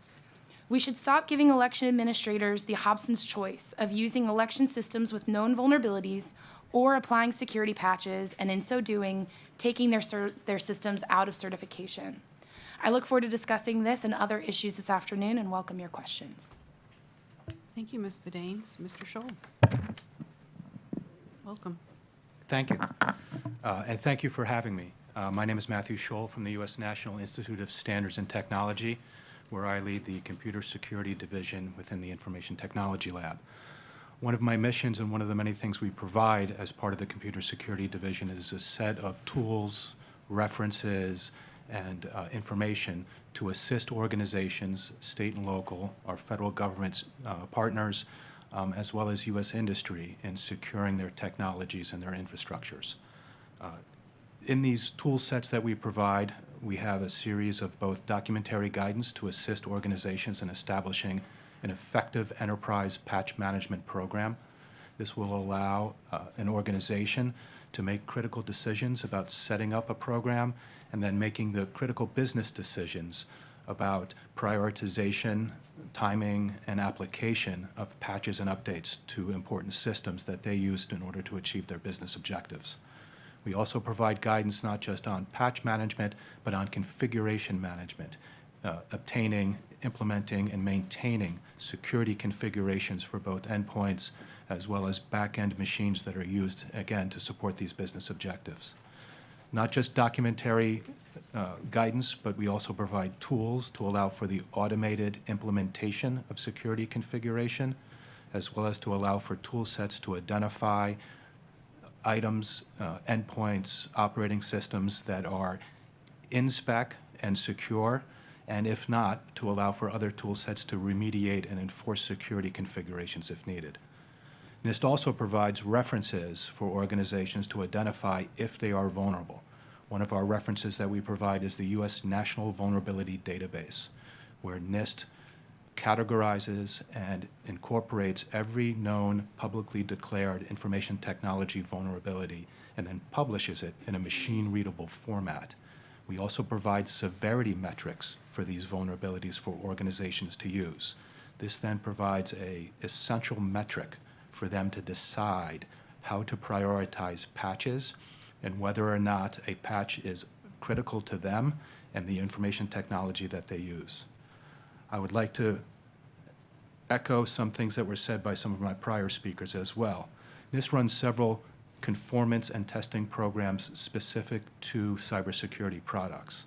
It is incredibly important for any certification program to clearly communicate where the certification balances lie between upgrade and patch versus maintaining a certification to a version number.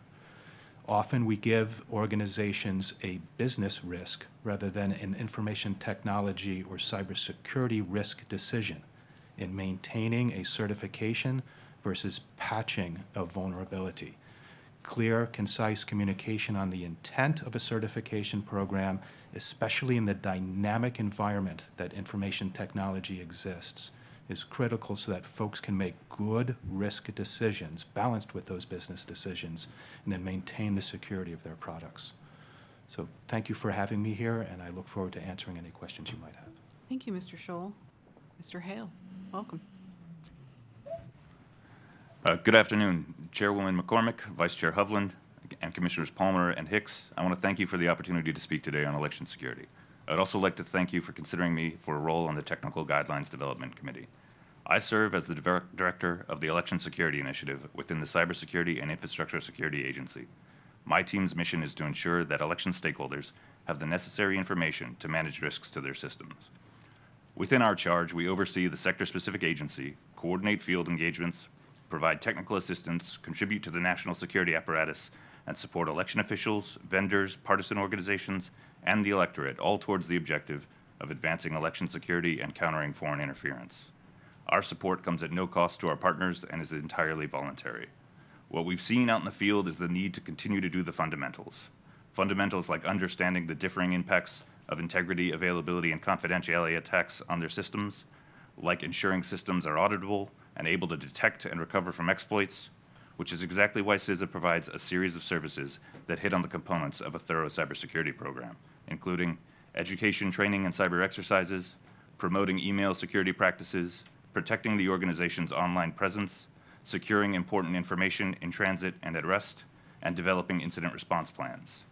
We've been thrilled by the engagement of the election community, with all 50 states, more than 2,000 jurisdictions, and several major vendors participating in some capacity.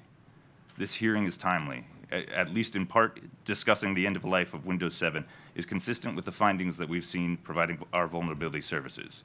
Two of the most common vulnerabilities we encounter are unsupported systems and immature patch management processes.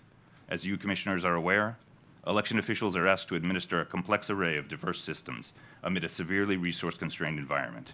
Improving vulnerability management and software patching can reduce one of these risks, but for the other, it cannot solve a technology deficit. The most recent grant funds is one way that states can address that risk, and the EAC should be commended for how rapidly you distributed that funding.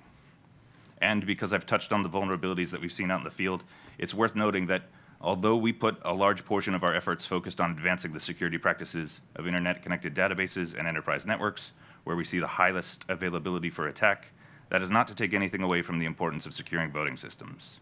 To that end, we've invested in providing open-ended vulnerability testing for voting systems in a service we call critical product evaluations.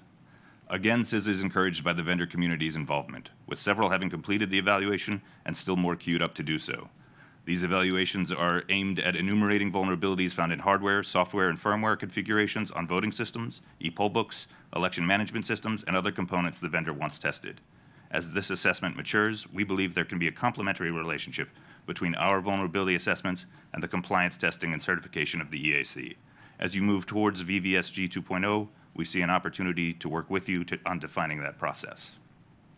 Perhaps now more than ever, the eyes of the security community are on elections. And while that comes with increased scrutiny, it also brings with it a wealth of diverse security expertise. And for election officials to benefit from that security expertise, as other critical infrastructure sectors have, I believe they will look to the EAC. Because of the EAC's leadership role, serving as an honest broker, as a belly button for election administration, security, testing, and compliance, we are in a position to provide additional value to the election community through improving vulnerability disclosure, coordination, and management. Put another way, any coordinated vulnerability disclosure program will only be as effective as the testing and certification process enables. CISA works with these challenges across several sectors. In addition to the assessments and services we provide where we identify and discover vulnerabilities, CISA has a vulnerability management program where researchers turn to us for assistance in the vulnerability coordination and disclosure. With this wealth of material, we look to you for how we can integrate our information with your policies and processes in a manner that allows adaptability to emerging threats, vulnerabilities, and risks, including the ability to provide upgrades, updates, and patching in a timely fashion. Again, we at CISA value our partnership with you, the EAC, and we look forward to additional opportunities to work to bring our corresponding expertise together, now, under the next VVSG, and in the years to come in support of election officials. Thank you.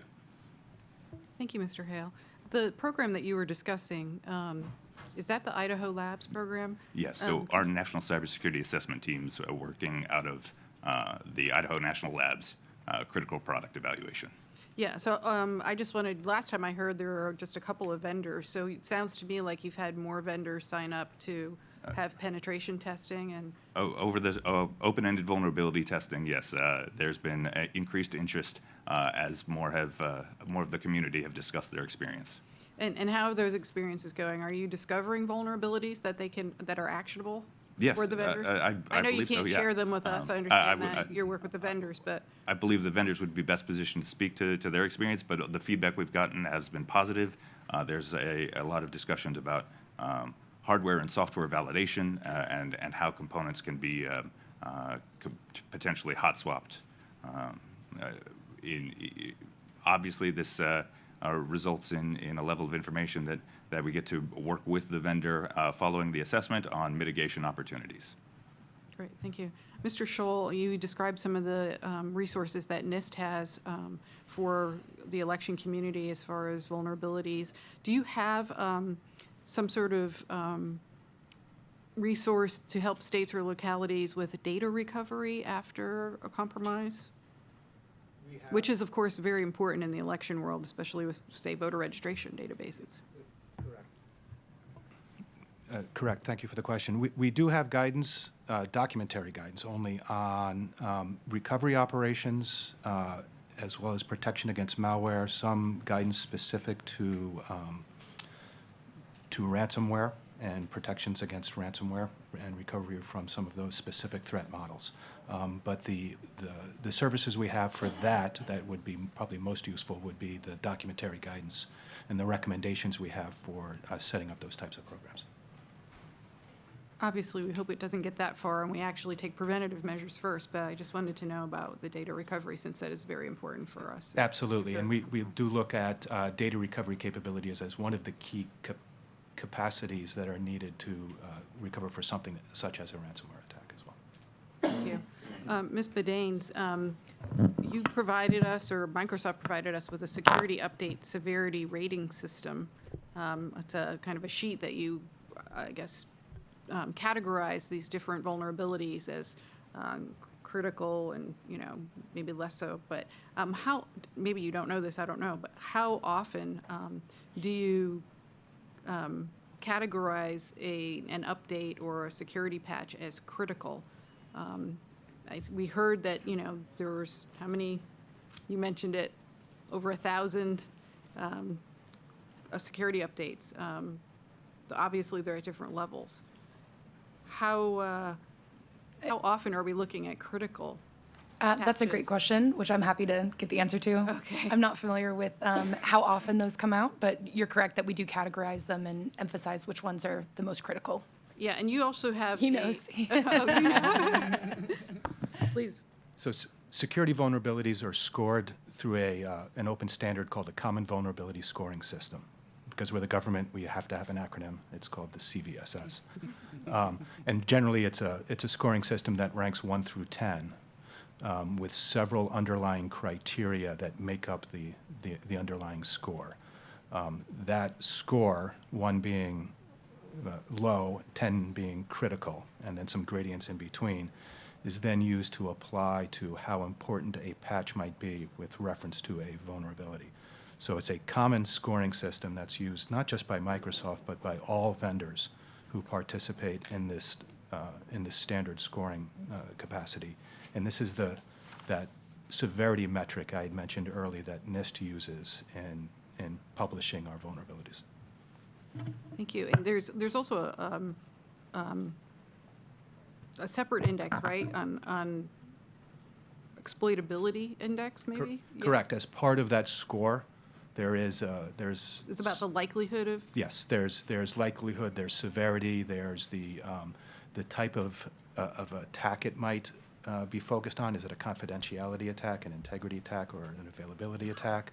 The exploitability index or measures look at things like, is it remotely exploitable or must it be done locally?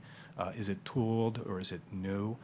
The level of expertise that might be needed. So there are several individual items that are assessed by a vulnerability expert when they look at creating that score to make that decision on how critical that vulnerability is. Thank you. Ms. Bedaines, Windows 7 was the topic that began this conversation.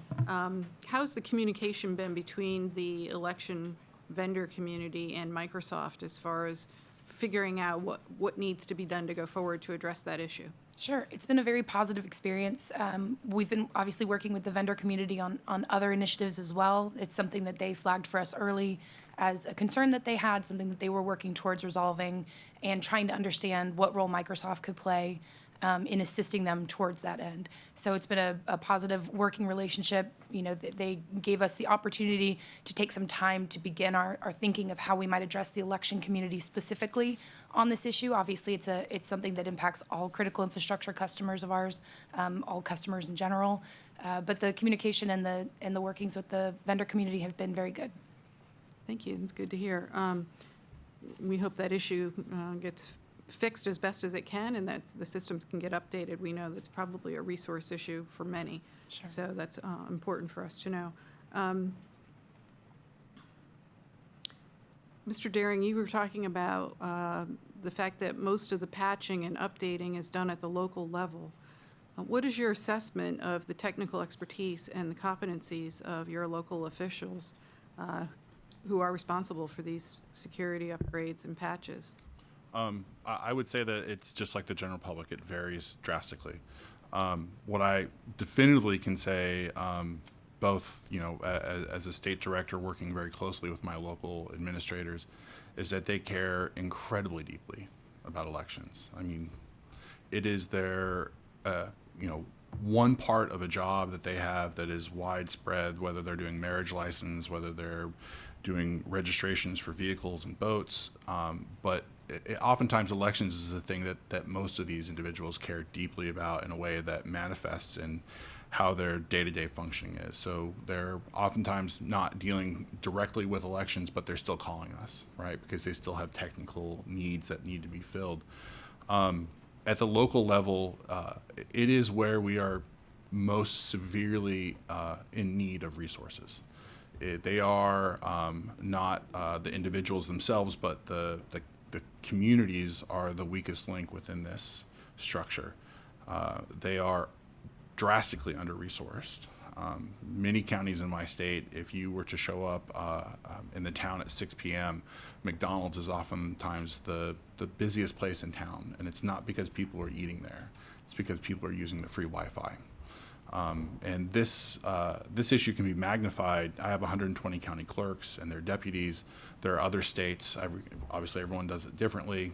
Wisconsin has 1,800 local administrators because they work at the municipal level, right, for instance. So if we are failing our local administrators, we are not doing our jobs, and part of that must be resource allocation. And I say that specifically because I have clerks that might have 1 or 2 staff members, and they are not digitally native, right? So these are individuals that have been working on analog systems for their whole entire career, and we're now asking them to participate in what is national security, right? We're talking about local communities that are having trouble funding roads and water bills at hospitals, and we're now also asking them to take part in the defense against foreign state actors. And the cliff that is, looming before us is that we are failing to fund them appropriately for critical infrastructure in their own offices. So part of that, and to come back to answer your question, is that some of my counties have amazing IT staff because they're large and they can be funded because there might be a large city in that county. But a lot of my counties are incredibly under-resourced, which means that at the back end, they don't have IT staff. And while we provide as many services as we possibly can to them from a state perspective, I'm also staff strapped. And so, I was talking to someone just a couple of days ago that, if you had money come your way, what would you do with it? Illinois' Cyber Navigator program is one of the first things I would do with it. Having individuals to be able to that are trained IT staff, that understand security, that understand the clerk's needs directly at the local level, to be able to travel the state, build relationships that are trusted, because the clerks have to be able to trust these people. So if they show up, to be able to help them with their IT needs, to help secure their systems, to help teach best practices is an ideal situation. But it's a long-winded answer of saying we need more. At every level of government. Yes, ma'am. Yeah. Mr. Lovato, we're talking about patches. If there is a patch and it's said to be de minimis, who tests for that? Whether it actually is a de minimis patch or whether it would require a modification of a system? This is where it gets a little more complicated because, if our phone or home computer has a patch, we can just connect to the internet and update or get on some network and do that. When it comes to a patch for a voting system, it may appear to some to be just de minimis, like we're just doing this one thing. But what we have to look at is the vendor software applications and how they interact with the operating system. And so one patch, in our minds, maybe we're just doing this one thing, we're just addressing this one vulnerability or multiple or whatever. But they may have some tied from their software application, meaning the software that tabulates votes, for instance, that says, well, if you do that, then this is going to mess up this part of it. And so then it gets way deeper than just de minimis. And by our program manual would go into modification and would be considered. So if there's a 1.0 system, for instance, it would go then to 1.1. In a modification. And so that would require more testing from the voting system test lab. And there have been ideas floated around in the community recently about one idea that I heard recently was for a voting system manufacturer to self-certify. And that might be a good idea. But like with everything discussed, would need more discussion around what that even looks like. Like, for instance, for me on my end, how do we trust that? I'm naturally more skeptical about things just in general, and the idea of a voting system manufacturer saying we're going to just self-certify doesn't sound really good to me, but it might be a good idea if we have a good program to oversee that, to ensure that if you have multiple vendors and they're self-certifying, that they're following the same procedures or processes or policy. But that's something, like I said, will need more discussion, but it was an idea that it just might work, but we don't know. But we just can't say software patches in a blanket statement are just de minimis, because it's just not. And if some of the test labs have opportunity to talk more about that, they can get into more detail, since they do the hands-on stuff day in and day out. That is their livelihood, and could talk more in detail about things that they've run into that have kind of come that way. Thank you. Commissioner Hovland, do you have questions? Yes, thank you. As Mr. Lovato said, some of what I'm about to get into may be more appropriate for the next panel, but I do think the diversity of the experience on this panel in particular could be useful. And so Mr. Deering had talked about finding that balance between certification and security updates. And obviously certification needs to mean something. The reason that we have it is to attest to a quality of a system. But in this environment of looking at security updates and balancing those, I'm interested to think about, obviously de minimis has been brought up. We have sort of, and we have modifications. I recently had a conversation with someone from another industry that talked about sort of a traffic light system where different levels attempted to hit different pieces of, I guess, testing in order to be recertified. Have there been things that you've seen, Mr. Scholl at NIST or Mr. Hale through other sections of critical infrastructure where you have a certification environment but require these updates, and that works well? So let me answer the first part where I've seen it. The second part about working well, I'll have to think a little bit about. NIST maintains the U.S. National Calibration System. So we have a National Voluntary Laboratory Accreditation Program where we certify calibration labs across the country to conduct certification activities on behalf of the nation. So we have significant experience in standards conformance activities. So much of what you were calling certification, to some extent, is an assessment and an attestation that a product has met a specified standard.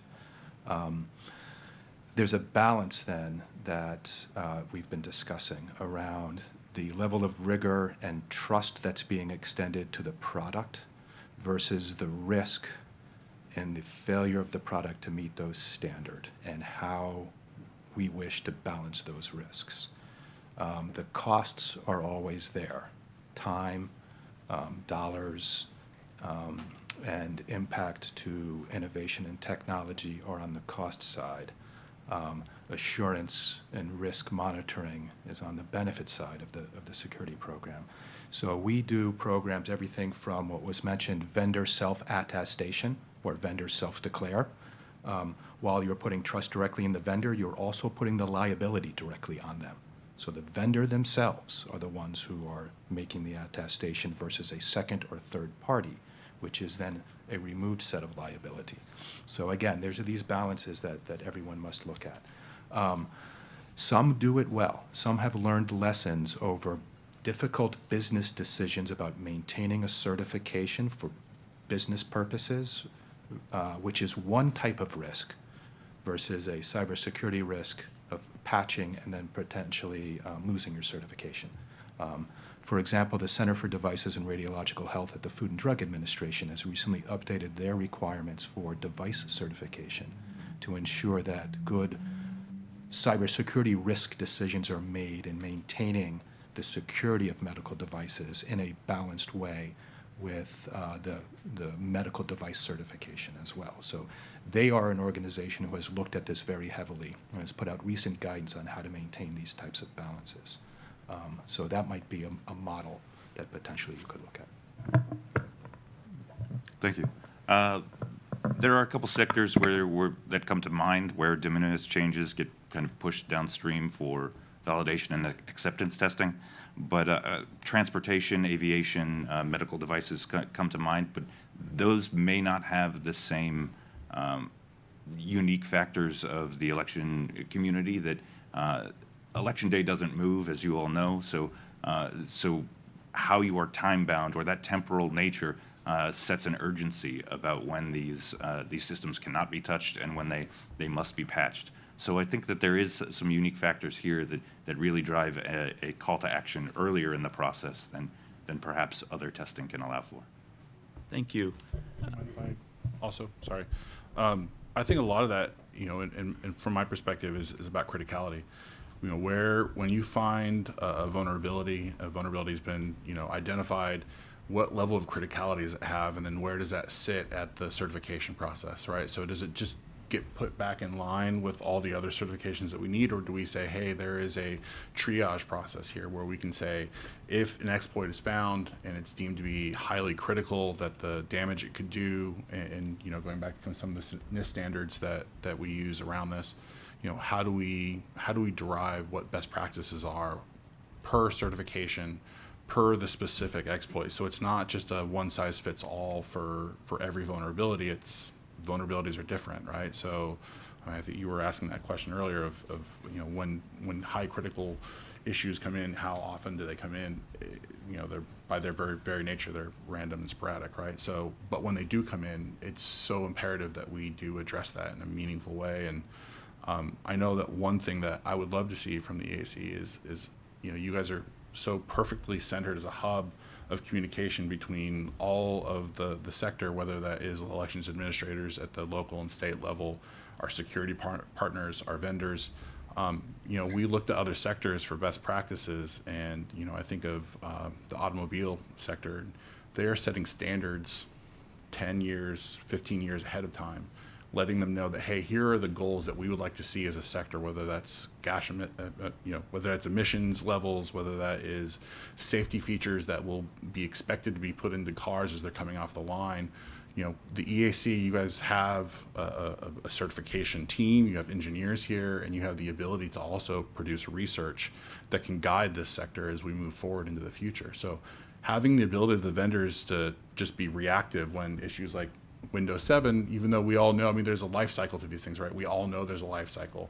What happens at the next life cycle end, right? So in my small perspective, I would love to see that from the EAC, is the idea that as we move forward, we can talk about not things that are happening currently today, but rather what happens 5 and 10 years from now. And whether I'm an elections administrator in my current position 10 years, I don't know. But what I will say is that we are making decisions today that will determine the success or failure of that individual, whoever they may be.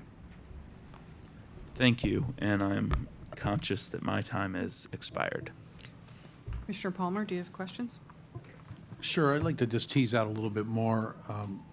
There was discussion about imminent security risk versus certification, and sort of how do we address the one issue. I believe the issue, I think someone mentioned the word risk, and there's a risk of failure of that product, and that sort of begs, we need to make sure that it operates as a voting system still, that there's no significant impact, that even though it's a patch, it still works as designed to tabulate votes correctly and securely. And the liability rests not only on the vendors, but on the entire community if there's a failure with that. But I'd like to, if there's some comments about how we can weigh that risk, on doing something, as was said, with a patch or some sort of a self-assurance testing by the vendors with some sort of limited or abbreviated testing by the EAC. Is there any ideas on how we can sort of have a procedure in place to sort of, if not absolutely necessary, not to go through an entire certification program, but more of a limited review to ensure that there's nothing, that's going to, result in a catastrophe from an electoral perspective, but will meet the needs of addressing the risks that are associated with some sort of imminent sort of vulnerability assessment. Can you frame that maybe just in a more abbreviated, like what is the what is the specific? Yeah, because there's a larger question there, but I tend to be long-winded. So if you tell me exactly, I'll give you more direct answer. No, I think the larger picture is good. I think from a local state perspective as well, that might inform us a little bit, is if there was an immediate change that's necessary, but you're looking at, a 2-month certification program, what would you do in your circumstances in the state of Kentucky? Is, you have to balance that risk as well. Right.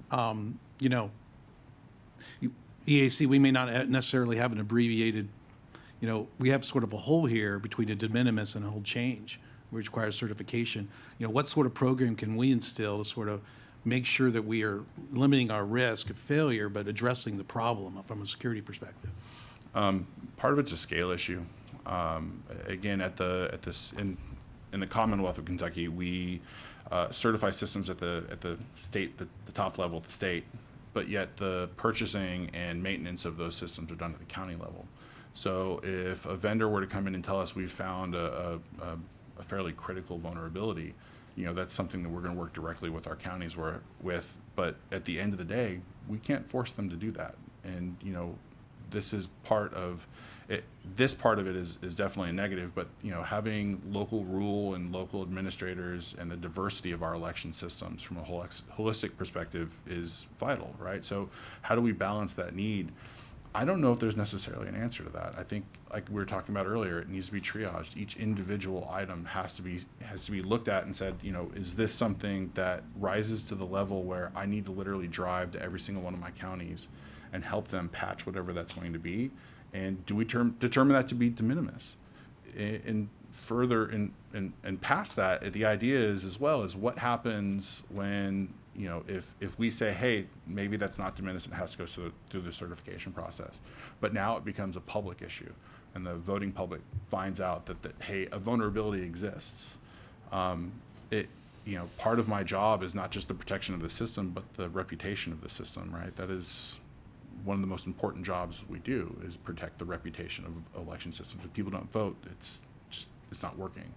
So how do we balance that need to act appropriately, to act within jurisdictional boundaries of whether or not we have that right to work with that individual and force that patch on them, as well as maintaining the security of our system in the eyes of the public?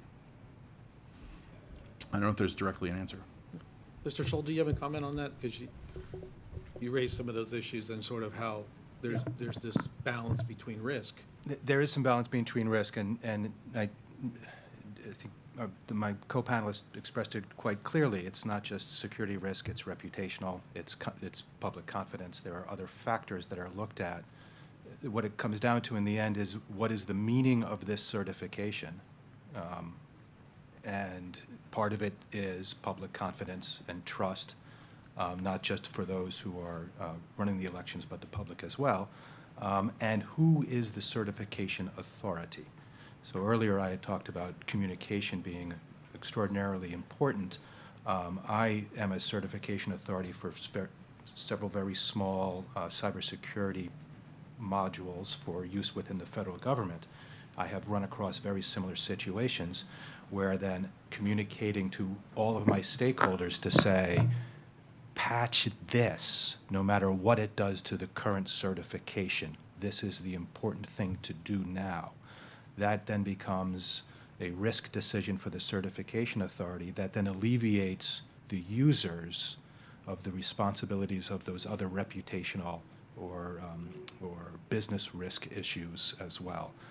It's a difficult thing to balance, and so some of it is looked at local, but anything the certification authority can do when a decision is made along those lines to assist with that is extraordinarily helpful.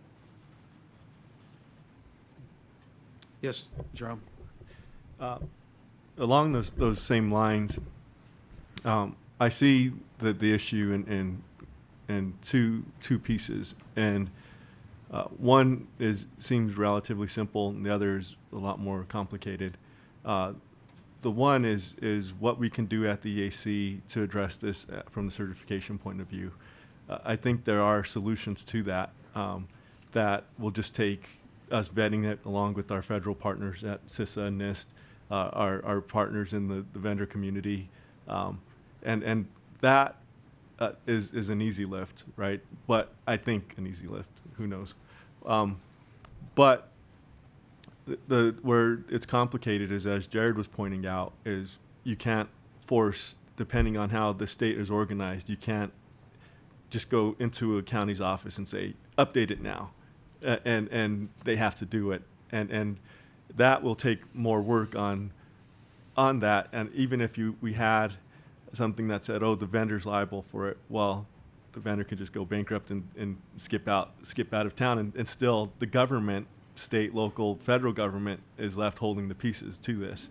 Another issue on that, along those same lines, is that, say, and it could possibly happen, that especially next year when there's so many primaries and they're just staggered throughout the U.S., is, say, the first state to hold a primary has System X, and then state number 27 is later on in the year and they have System X. Well, in between that time, vulnerabilities are going to be discovered because that the way our structure is that this is our certified system. This is what we're using for this election. Well, how do we address that if all of a sudden our first state says, so I was operating voting system, my elections on a vulnerable voting system? This is where that complexity really comes in, and the fact that Jeff stated earlier, the one thing about elections that almost no other industry has to deal with is the deadline. Elections have to happen on election day. There is no other time for that, and so that's how I see this issue, is that one piece we can work on and have guidance even on how you implement a patch. But for further discussion, that is, how does it look when, okay, the EAC has the certified system with all the latest patches and all of this great stuff, but then push down to the localities that are resource strapped, that can't get those updates as quick as the public and others would like. What does that look like? And that to me is the bigger question, without diminishing or dismissing the fact that we still have a job to do, and really relatively quickly. Yes. Commissioner Hicks. Thank you. I just have a couple of quick questions. Yesterday I flew back from Denver, and the pilot came on and talked a little bit about the number of planes. He was talking about the fact that this airline in the industry has built 53 of this particular type of plane, but in this company owned 26 of those. So a relatively small portion to the number of planes that are actually in the system of air travel. My question goes to, what are the numbers that we're talking about in terms of updates? In terms of, is it just voting machines? Is it poll books or other aspects? Is it, are we talking millions? Are we talking hundreds of thousands that need to be updated from Windows 7 to 10? And what sort of time frame can that, or I shouldn't say updated, I guess supported. And I probably should have asked this in the last panel, because I heard a lot about with the updates being towards vulnerabilities, but are we updating on other aspects of it as well, and not just vulnerabilities in terms of improving the operating system overall? That's the first question that I have. If anyone wants to answer, Jenny. Thank you. Well, the first answer is actually probably better addressed in the second panel or the third panel. I think that the vendors will have a much better understanding of the volume of devices out there that are running that. I will say, though, I think we need to draw a little bit of a distinction between the types of devices that we're referring to here. There seems to be sort of a conflation between voting systems, those that are in the certified category, and I recognize more than voting systems, EMSs and others are considered part of that. Those are the devices where, to have some kind of update, de minimis or otherwise, however we're referring to it, that's when the certification concerns come into play. But there are other systems that are running Windows 7 that are not inside that certification position, and therefore updating them to Windows 10 or having constant updates of patches is a little bit of a different story. I recognize there's still complications, as the secretary mentioned on the last panel, around doing those. But I do think that they're just different stories when it comes to those that have certification concerns versus those that just have normal, everyday patching, update concerns and considerations. As far as the volume, though, of the machines in each of those categories, that's not something that we would necessarily have access to that information. I suspect that the next group of panels will have a better idea of the numbers. And one thing, Commissioner Hicks, I want to also point out is not every voting system runs on Windows. Right. You know, there's also Linux and Android and other operating. That was going to be my next question Oh. of what's the percentage between Windows 7 and Android and Linux that are being operated out there? And how do they do their updates as well? Right, I think the number question would be better for the next panel. next panel for sure. But it is a smaller percentage. I do know that, but I just don't know. I couldn't give ballpark figure. And I guess the last question I would have would go towards Mr. Hale in terms of the working with the vendors in terms of the penetration testing and the Idaho labs. And that's completely voluntary, correct? Yes, you're correct. All right. Jarrett? Sorry, I noticed there was a minute and 20. I can ask more questions. You'll take Well, I'm wondering if it'd be appropriate, you asked a question of the last panel, which is what can we do to help moving forward? I'd be remiss in my job if I did not mention the Universal Postal Union and whether The what? the Universal Postal Union and whether or not we're pulling out of the UPU. I know it's a little wonky, and I know it seems like a fairly large subject, but we have an election coming in November.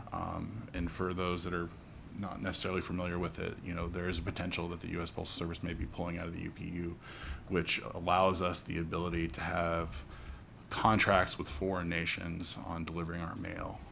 I have UACAVA ballots that will be going out 45 days before the election. Unfortunately, my requirement to send those out will be prior to whether the USPS decides whether they'll be pulling out. I am concerned on how I notify my voters when that does go out. How do we educate them and say there is a potential that if this ballot comes to you now and you do not submit it within the next several weeks, that it could cost upwards of $60 to send this postage, and that's even if they agree to deliver it in the first place. And while that gives me great concern about my my overseas voters, voters that are abroad, it deeply grieves me to think that I have military voters who are literally protecting our right to vote and might not have that ability to turn that in. And so if there is anything that EAC can do to intervene on some level, maybe provide some guidance to the states that have, I mean, not all states are on federal election cycles, so I have one coming up in several months. If there's anything that you can do to give us some guidance on how we should be treating this and maybe how we should be notifying our voters of how they can more fully involve themselves in the voting experience, ensuring that their ballots count, would be of immense value. I think that's great, and I think that my fellow commissioners and I can sit down and talk these issues through to see how we can help to improve the process. In 2018, there was another issue that occurred with overseas voters in terms of with the foreign states, nationals trying to influence our elections. Those folks who were living overseas were trying to contact election offices here in the States and were being denied because they had foreign IP addresses. And so we worked with a couple of states to say, hey, can you set up some things to alleviate those issues? And I hope that we can hopefully work with the Postal Service and whoever else to alleviate this issue as we move forward. It's greatly appreciated. I want to thank each of you for coming here and spending your time with us today. It was very helpful for us to hear your points of view. And we'll take all of that into consideration as we move forward in addressing this important issue. Thank you. And I want to call up panel 3, please. Do you need a break? The others don't need it. Yes, she is. Anytime.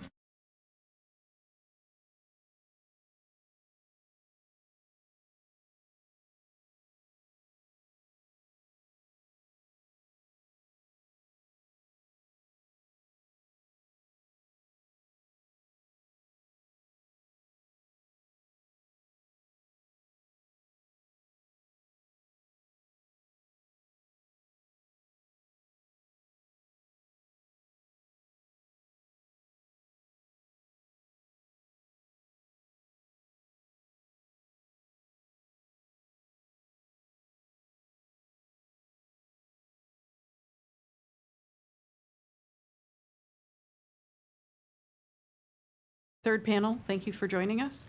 I'll quickly go through your bios, and then if we have a hard close at 3:30, so if you can talk quickly, we appreciate it, or abbreviate your statement, we appreciate it.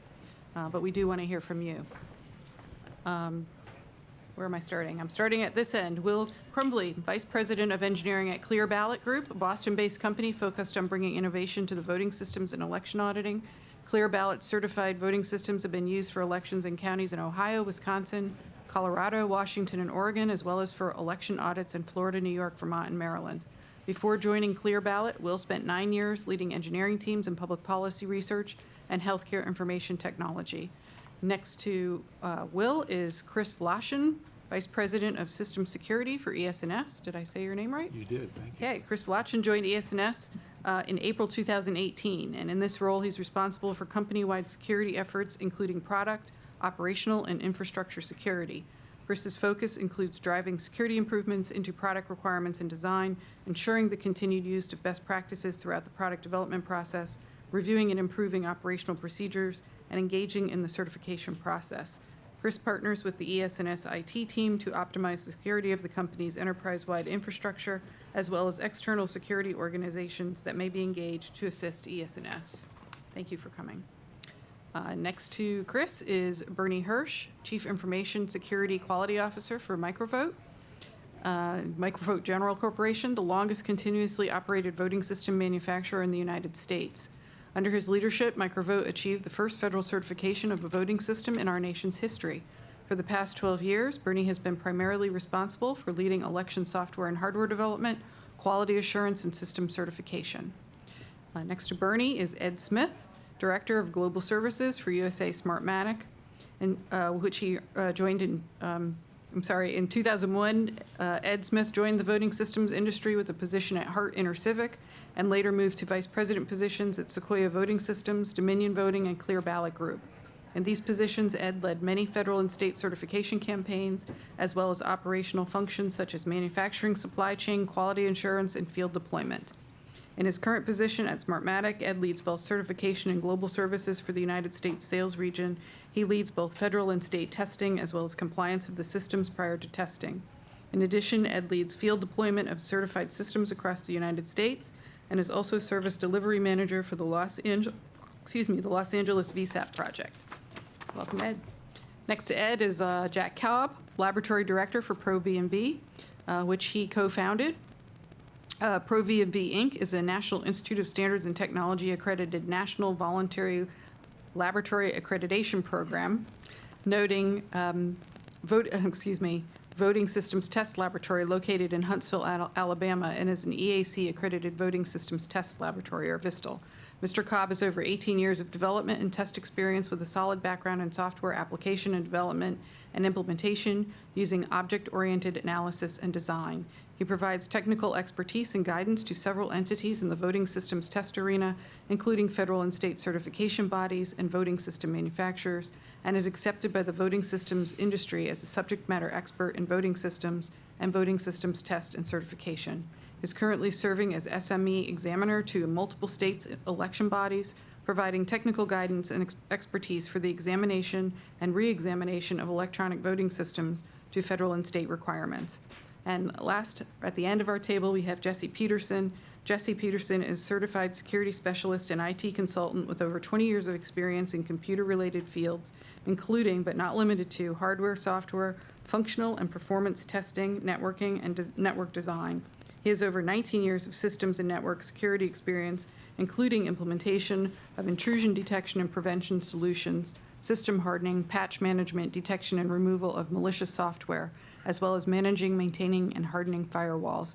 Jesse serves as a VISTL security specialist for SLI compliance, where he works with voting manufacturers and state agencies to validate and verify that electronic voting system solutions comply with VVSG requirements for federal certification by the EAC. He also works on state security voting system requirements. Jesse's voting security experience includes conducting physical and software-related security analysis and testing of electronic voting systems, vulnerability assessments, risk assessments, physical and electronic penetration testing, data encryption, networking and communication protocols, system designs, and architecture assessments. I want to thank each of you for being here today, and I look forward to your comments. We'll start with Will on the end. Welcome. Thank you. Thank you, commissioners and EAC staff, and to my fellow panelists. This has been an illuminating discussion so far. I will be brief, so we have more time for discussion. I am Will Crumbly. I'm the Vice President of Engineering at ClearBallot. At ClearBallot, we believe that security is not just a regulatory requirement. It's also a business imperative, and it's one of our core values. We view the VBSG as the foundation of our security strategy, but not the entirety of it. In addition to securing our own IT infrastructure, we also think it's important to incorporate security best practices that go above and beyond, and also product features that have historically emphasized things like hand-marked paper ballots and election audits. We're excited to participate in cooperation across the industry on initiatives such as coordinated vulnerability disclosure programs, so we can leverage the expertise of the industry and the broader community. And finally, as a vendor, we aim to certify new versions of our systems and get them out to our customers as often as we can. And so we look forward to continuing to work with the EAC to certify as often and as securely as possible. Thank you. Thank you, Mr. Crumbly. Mr. Vlachin. Good afternoon, Chairwoman McCormick and Commissioners. Thank you for the opportunity to come and talk to you. My name is Chris Wlashin. I am the VP of Security and CISO, Chief Information Security Officer for ES&S. Not only do I do that, but I'm also the chair of the Election Industry Sector Coordinating Council, a team of manufacturers, many who are represented here, and about 27 altogether entities, technology providers, advocacy groups who are focused singularly on advancing election security, the state of election security in our nation. When I look around the room at the panels that you assembled today, the witnesses that you brought forward, the state of our nation's election security is better than being reported because of the focus on election security. And our state and local election officials, this is where they shine when it comes to protecting the integrity, the validity, the reliability of our nation's elections. I'm thankful for the EAC leadership here, and I believe that as we talk through these issues today about Windows 7 and other vulnerabilities that are being considered, the EAC is the right place to exert leadership and perhaps empowering the voting system test labs to take on a security testing role, because the certification process you have now in place that nearly all vendors comply with could be modified to embrace some security testing that would meet the needs of VVSG 2.0 and beyond.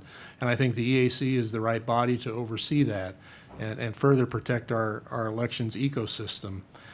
You may be aware that various election vendors are partnering with the ITISAC to develop a program of coordinated vulnerability disclosure. And just earlier today, a white paper was released by the ITISAC where many of the major election tabulation manufacturers have contributed to understanding what that might look like. And we're excited to move forward on that issue, but we need EAC support. As you've heard from other panel members, that coordinated vulnerability disclosure programs won't work unless the testing and certification process is modified to accept those kinds of inputs. I'll close with the comments about DHS and the CISA organization are exerting leadership out in the field. Our state and local election officials are more empowered, more aware, more focused on election security and cybersecurity than they ever have been before. CISA is making a measurable contribution to awareness and protection through their risk and vulnerability assessments, the testing that some election manufacturers and jurisdictions are going through. That needs to be resourced and continue. I'll close with looking forward to your questions and advancing the knowledge about election security and where we need to go. Thank you. Thank you, Mr. Vlachin. Mr. Hirsch. Yeah. Thank you, Chairwoman McCormick and commissioners and EAC and staff for hosting this event. And I think we all agree that cybersecurity and the security of our elections is a primary concern for the public right now.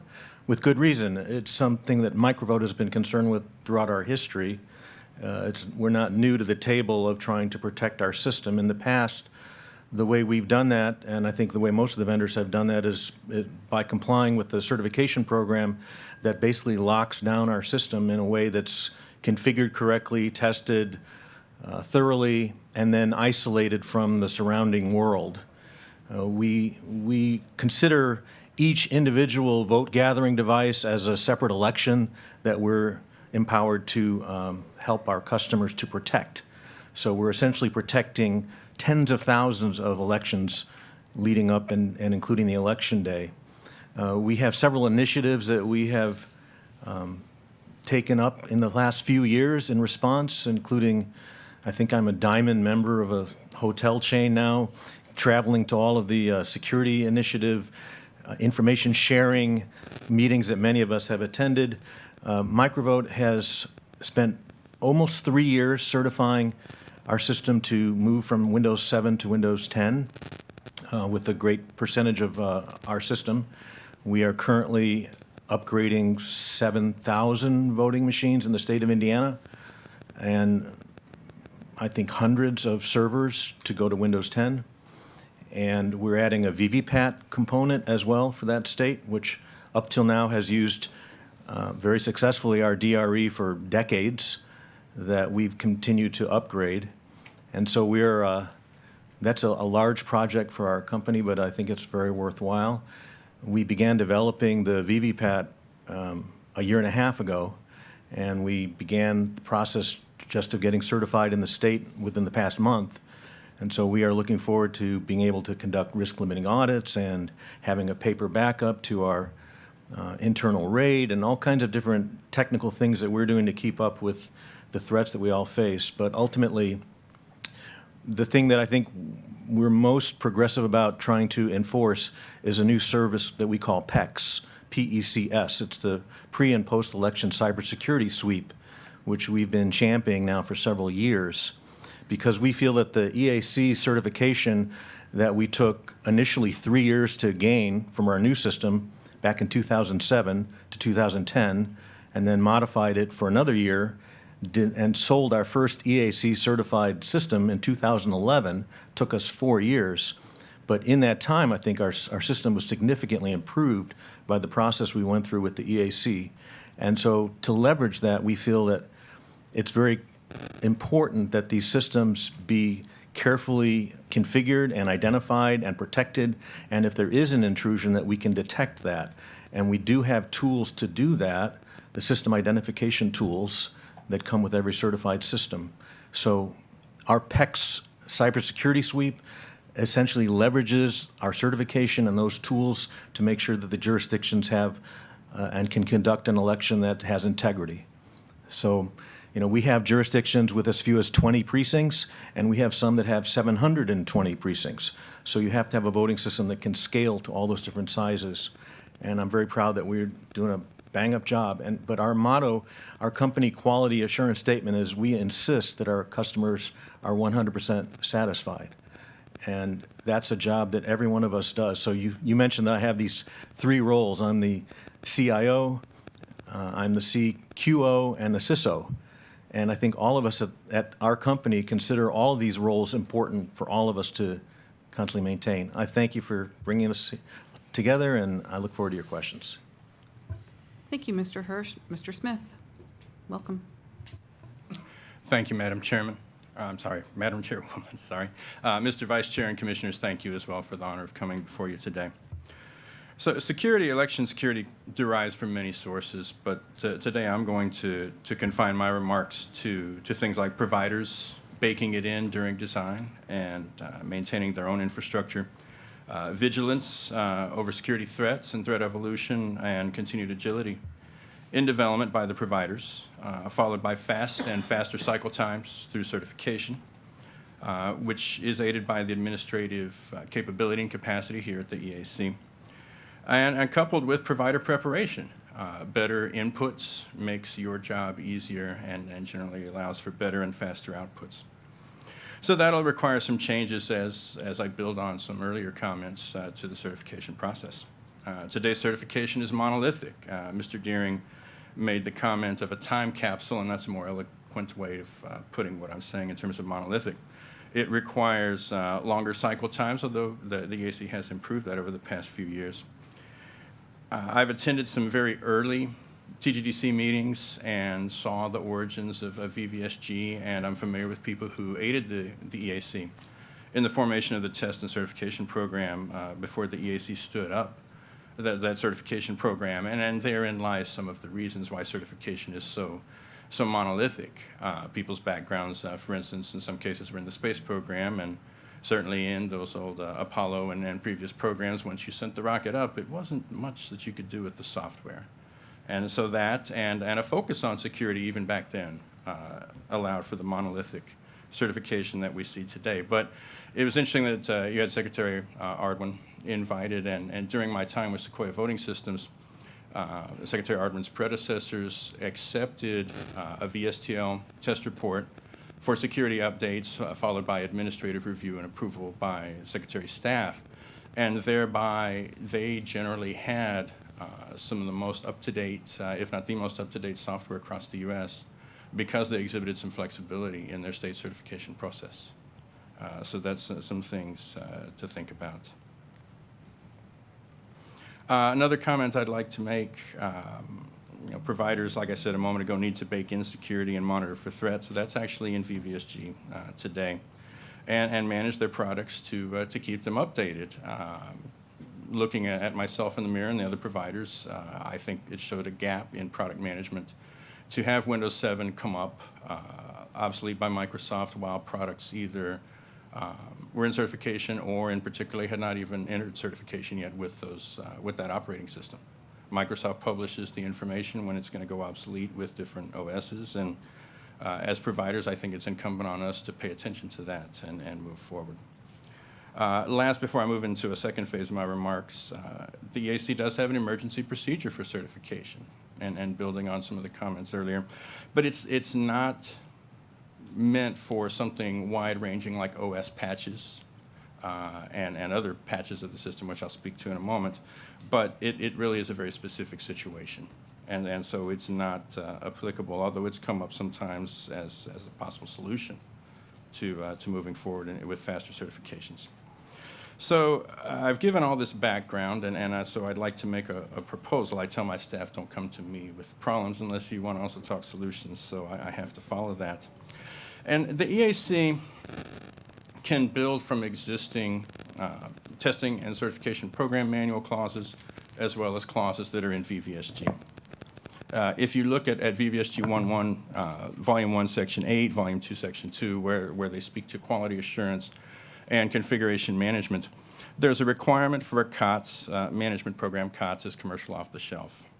And those clauses, that requirement that was put in some years ago, can be built on with relative ease. First, the EAC could require a simple expansion of that COTS management program to include security updates. So what does this do? So you can also require alongside that to be provided from the system provider with the quality assurance program that they would use to approve on a rapid basis patches to the system. The EAC could intake those draft procedures, review and approve them, and once approved, give them back to the provider to then actually use. So what does this do for you? One, you have an already vetted procedure that if a system provider comes forward with a patch, you can at least very quickly benchmark, did you even follow your own procedures to QA this patch? If not, send it back to the provider. If so, enable the expertise at the VSTLs to evaluate that upgrade and then add it to the existing certificate. You'll probably want to tier these. OS patches may be the least risk because Microsoft and Canonical, the makers of Ubuntu and other folks, test those already. Driver replacements and then ultimately application software written by the provider probably is the most risky and would need the most vetting. There's also a place somewhere in there for third-party libraries that we know are in the system. In a sense, this follows, but is hugely expanded on the de minimis procedure that already exists, where the VSTLs and your own technical staff are evaluating changes to the system. But here you would tier up and have something above de minimis, but below baseline and even modification certification. One add to this that would really help, we used to have a number of technical reviewers. I think at one point there might have been as many as 7, there were certainly 3 to 5. And those folks provided expertise in security, in database management. One of them was a former elections administrator. They provided quite a lot of expertise to augment the already considerable expertise on your staff over the years and certainly presently. I believe that those were cut due to funding constraints, and that's really a shame, and that's a place where Congress could act to restore funding and restore these, in my opinion, very needed technical augmentation positions to the EAC. Thank you. Thank you, Mr. Smith. Mr. Cobb.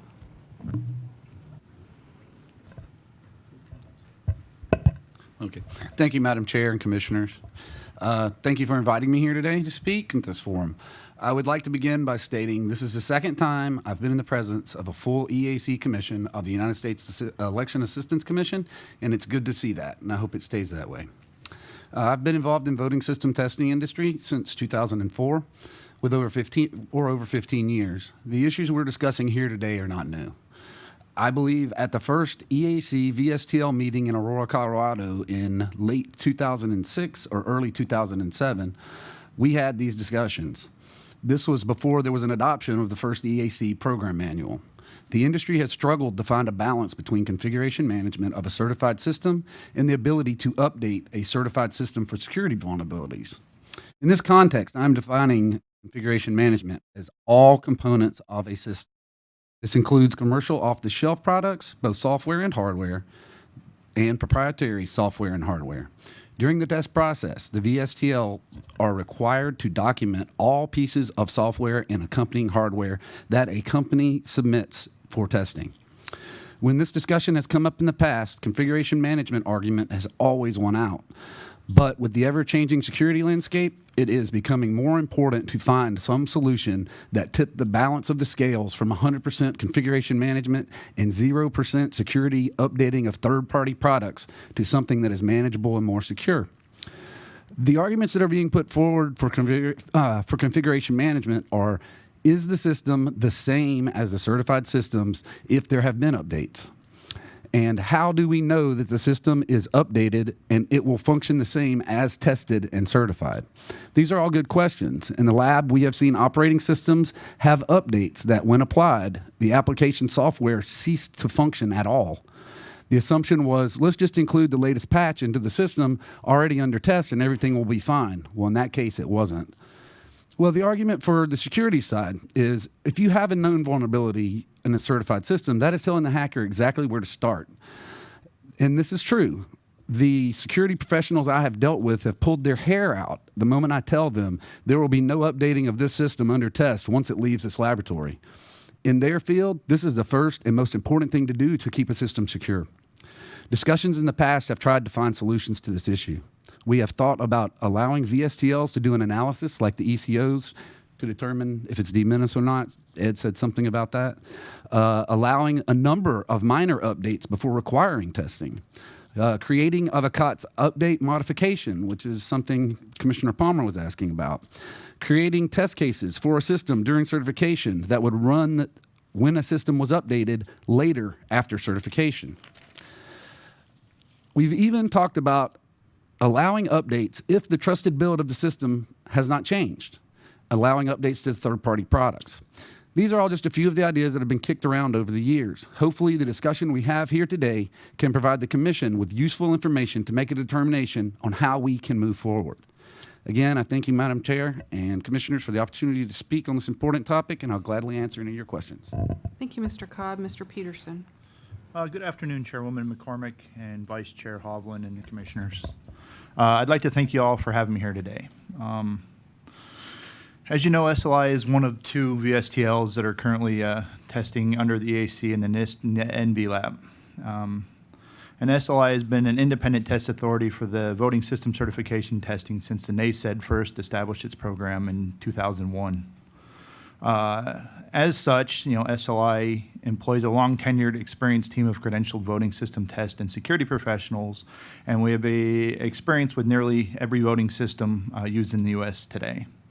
As such, SLI also participates in the Department of Homeland Security Sector Coordinating Council for the Election Infrastructure subsector. As you can see, SLI compliance is dedicated to helping the Election Assistance Commission to evolve in the process and evolve the processes and procedures used to test and certify voting systems. These procedures need to evolve to encompass a way to quickly and efficiently address the current lack of system updates and patching to facilitate a secure voting system solution. The federal certification testing includes a robust testing of 1,000+ requirements in usability, accessibility, hardware testing, and security testing, just to list a few. Based on this, I feel that the voting system test labs have an unmatched expertise when it comes to the voting system standards and the understanding of testing systems to these specific standards during certification. As we all know, it is imperative to get voting systems to the field as quickly and in a manner that doesn't impose unnecessary cost. With that, I cannot stress enough that the importance of having standards in a process that is flexible enough to accommodate the necessity to maintain current up-to-date patched election systems. The need to provide the election infrastructure with vulnerability patches and security additions, as they may be, has been a well-known issue for some time, as my panel has stated. It is the professional opinion of myself and SLI compliance that an additional method or path for expediently making specific security-based additions to already certified voting solutions is necessary. As Jerome said in the last panel, the federally certified systems are locked to a specific place in time, and usually that is the final trusted build of the certification effort. The testing and certification program manual details a path for modifications, as we all know, of a certified voting system, a change order to the system's hardware or the documentation or data that is minor in nature and effect. The path further determines if the change is a de minimis change or a modification. This is the process that needs to be explored to determine guidelines for how a certified voting system would be allowed to have an expedited path for security patches, COTS, device firmware updates, malicious software detection definitions, as well as some potential further security enhancements. With the current climate, we all realize that the threat landscape changes faster than these systems can go through certification, which can lead to a system being locked in some form of certification process continuously. This process can be a tedious and time-consuming effort that involves parties from not only the labs, but the manufacturers and the EAC, and can hinder the process of getting voting systems through the modification process and the testing and certification program in an efficient, timely manner. The potential to have a specific type of change process that is focused on security for the systems would make it easier for all parties involved. SLI compliance also acknowledges that there would have to be some kind of guidelines and definitions about the exact nature the procedures or modifications are to address the proposed security changes. The guidelines would be required to ensure that in specific cases, the proposed changes aren't introducing system instability or additional vulnerabilities. There are lesser and greater degrees of system security patches that would have to be examined and determined if the impact of the system is enough to warrant extra testing or if it's something small enough to be constituted as de minimis. Once again, I appreciate the opportunity to provide a statement today, and I feel that the development or exploration of a path for keeping the certified voting systems current with vulnerability patches and up-to-date malicious software detection, to name a couple, the key is to find a way that continues to instill trust in the certification process while being able to keep costs and time to complete within a reasonable time so that everybody is able to efficiently process these changes. I appreciate you listening to my feedback, and I'm happy to answer any questions. Thank you, Mr. Peterson. I'm going to go backwards and start with Commissioner Hicks. So I will forego my questions if we run out of time, because I appreciate Please go that. ahead, Commissioner Hicks. Thank you. Who should be responsible for the updates? Should it be the manufacturer? Should it be the the company, Microsoft, Android, Linux, or whoever, and who should pay for it? That's, my main question for today. Well, sir, I'll start, and then maybe some of the other representatives can chime in. It is a true teamwork process to deliver updates, specifically for voting systems, election management systems that reside on a closed, hardened network that aren't reachable via the internet to apply patches. They require hands-on delivery of these updates. Some jurisdictions are very mature and have fully staffed IT and security staffs that are able to apply updates. Others, not so much, and that's where vendors are stepping up to help deliver updates. It's a mix. No one else? When we're talking about updates, because a lot of the talk was about vulnerabilities, what other things are being, how should we categorize that, I guess? And I guess, Ed, you talked a little bit about that as well. Yes, Commissioner, there's security and there's enhancements. And the number of things you can do with Windows 3.1 versus today's latest build of Windows 10 is of course, several orders of magnitude. Audio quality, for instance, readback for accessible voters is far better than it was in those early touchscreen devices from Hava Fun days. So that's just one example. Okay. Commissioner Hicks, I would like to speak to that for a second. We're all talking here about the operating systems, and it's been isolated a lot to just the operating systems. But many of these systems have many other third-party products, Apache. I mean, there are lots of products that are out there that have updates and have security updates or bug fixes or bugs that can cause a security vulnerability. So we don't need to just think about the OS. There are lots of other products that do put out patches, and that we need to be considering those as well. If I could add, not all vulnerabilities are equal. Vulnerabilities that apply to a consumer-grade computer that you might have in your house, where the vulnerability represents a high risk of compromise and catastrophic results, is not the same as that vulnerability when applied to a closed, hardened, isolated system. So it's up to the manufacturers, and Microsoft is great at this, working with the technology providers to assess the degree of risk with any particular vulnerability. I know that many of us have internal teams that assess those vulnerabilities for applicability and risk to our systems. So that conversation must continue. Assess each vulnerability as it's presented for its applicability to the system and determine risk. And I guess my last question will be, do we know numbers in terms of, we're not just talking about voting machines, we're talking poll books and so forth, or are we just talking about everything needs to be updated at some point? Commissioner, I think it's just as important as the patching of the third-party programs and the operating system is just our general hygiene that we use and the training that we give our customers on safe practices.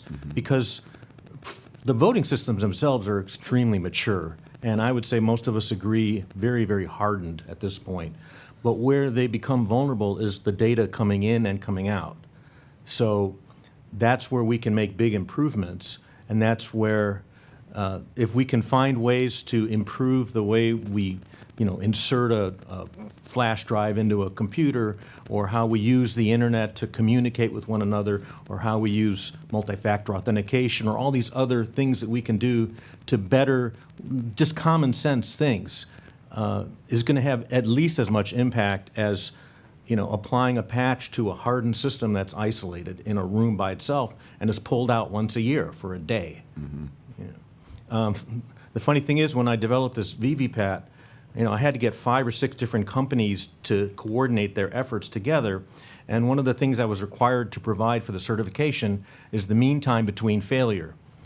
And most of these types of printers are used in a parking lot somewhere under the hot sun, and so they know how long that's going to last.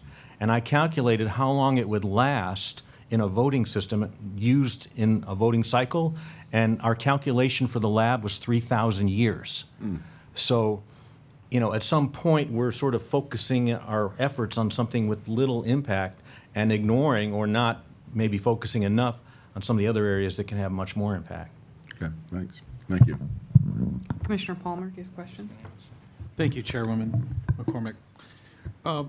Going back to you, Mr. Hirsch, I was intrigued by your discussion of the updates that are taking place now in the state of Indiana. Could you give us a little description of that? I think I've been a part of that process, and how's that going with the tens of thousands of machines that are in the state of Indiana? It's proceeding really, really well. And we had a lot of, during our development process and even during the testing, we conducted a lot of usability tests with live situations. I know in Tennessee, we actually conducted an election between the election officials who were voting for their own leadership. It's been in the State House. I mean, it's sort of for me, it's a no-brainer to go from Windows 7 to Windows 10. The difficult thing is to get it certified. I piggybacked onto another modification we were doing and said, as long as we're doing that, and we didn't go from Windows 7 to Windows 10 because we were so concerned with all the vulnerabilities or end of life for Windows 7. It was end of life for Windows 7 made it more difficult to buy modern computers. And, we get our computers from large retail, manufacturers who we're just a blip on their radar. And so, we could certify something and then 3 months later, they're no longer making it. If all of us had the funding to buy, 10,000 laptops up front, we could keep handing those out like candy for the next 10 years. But we can't do that. But so having Windows 10 has been a really big advantage just from the standpoint of being able to buy current hardware. But it takes years in order to get through certification with that, which is an issue. So I have another product that's sitting on my desk right now, which is a Windows 10 Enterprise system that I would love to put out in the field next month. I'm convinced it works great, but I have to convince the rest of the world that it works great and that it's going to be, a good product. So I'm going to go through that process, and in the process we'll add some other features. Something we want to do as a company is do an even better job at inventory control for our customers, because we view the physical security of the voting system as just as important as the cybersecurity, and we've seen great inroads at the state level with that, especially with the funding that you've provided. So to that extent, our industry, and I don't know if the other vendors do this, but we maintain an inventory for our customers. They maintain their own inventory, and we also maintain an inventory for them in addition to our own inventory. And so we're providing better tools within our management system for them to manage their inventory. So, Well, I appreciate your comments. I think that the one thing I wanted to just highlight was the fact that counties and states across the country are going through this updating process. It doesn't happen overnight. It does take some time usually, but they are proceeding with this in an orderly manner, and we're all focused on the issue. How are we doing for time? I'd like to ask one more question, please. I have one more question. There was a discussion about the Coordinated Vulnerability Disclosure Program and how the EAC could help with that. And I appreciate the white paper. I can't wait to read that. What can we do here at the EAC to, we have a certification program, but how can we work with the vendors? You mentioned that to sort of make that a reality and sort of, moving forward. Sure. So the EAC's leadership in managing the current certification and testing process could look for an opportunity to expand the role of a voting system test lab to incorporate more security testing, timely security testing, and provide a conduit for security researchers to submit vulnerabilities that they have found in the field or that they have theorized in a lab, and allow the voting system test lab and the manufacturers to work together to find a fix if necessary, a patch, and apply it during that certification program. As you've probably heard, we're all sensitive to the length of the current certification program, so we do not want to add to that. But we would like to see a channel of communication that security researchers or the DHS Vulnerability Assessment Program have a path to comment on and help the EAC and the Voting System Test Lab understand what a vulnerability looks like, its applicability, and where it fits in the certification program. Thank you. Commissioner Hovland. Thank you. That's actually a great lead-in to to a question that I have for all of you. So thinking about vulnerabilities and what that would look like in this system, in 2015, the Testing and Certification Manual was updated to include de minimis changes for software, not just hardware. My understanding is that has not been utilized that often, and certainly not to a degree that it would apply to patching in the way we've been talking about it today. And so what I'm interested to know about is, do you all see sort of natural bright lines? Are there places in the testing and certification program or in a change where you could identify, I guess, a sliding scale for what would need to be involved in testing that based on the type of change? And so I think about something like, for example, if the update was simply to a third-party operating system, since we're talking about that today, a patch, but not impacting any of your proprietary software, would that be a natural break? Are there others that, again, we could consider changes to the regime that would allow updates if there is a vulnerability disclosed, but in a timely and cost-effective way? I welcome your thoughts. I'd like to take that, guys. Commissioner, the reason it hasn't been used much is because you can't. Any bit level change to the software takes it out of the de minimis arena. If these gentlemen and their organizations have to perform any tests to assess the de minimis change, it falls away from being a de minimis determination. And so that's why it hasn't been used, because it's way too narrow.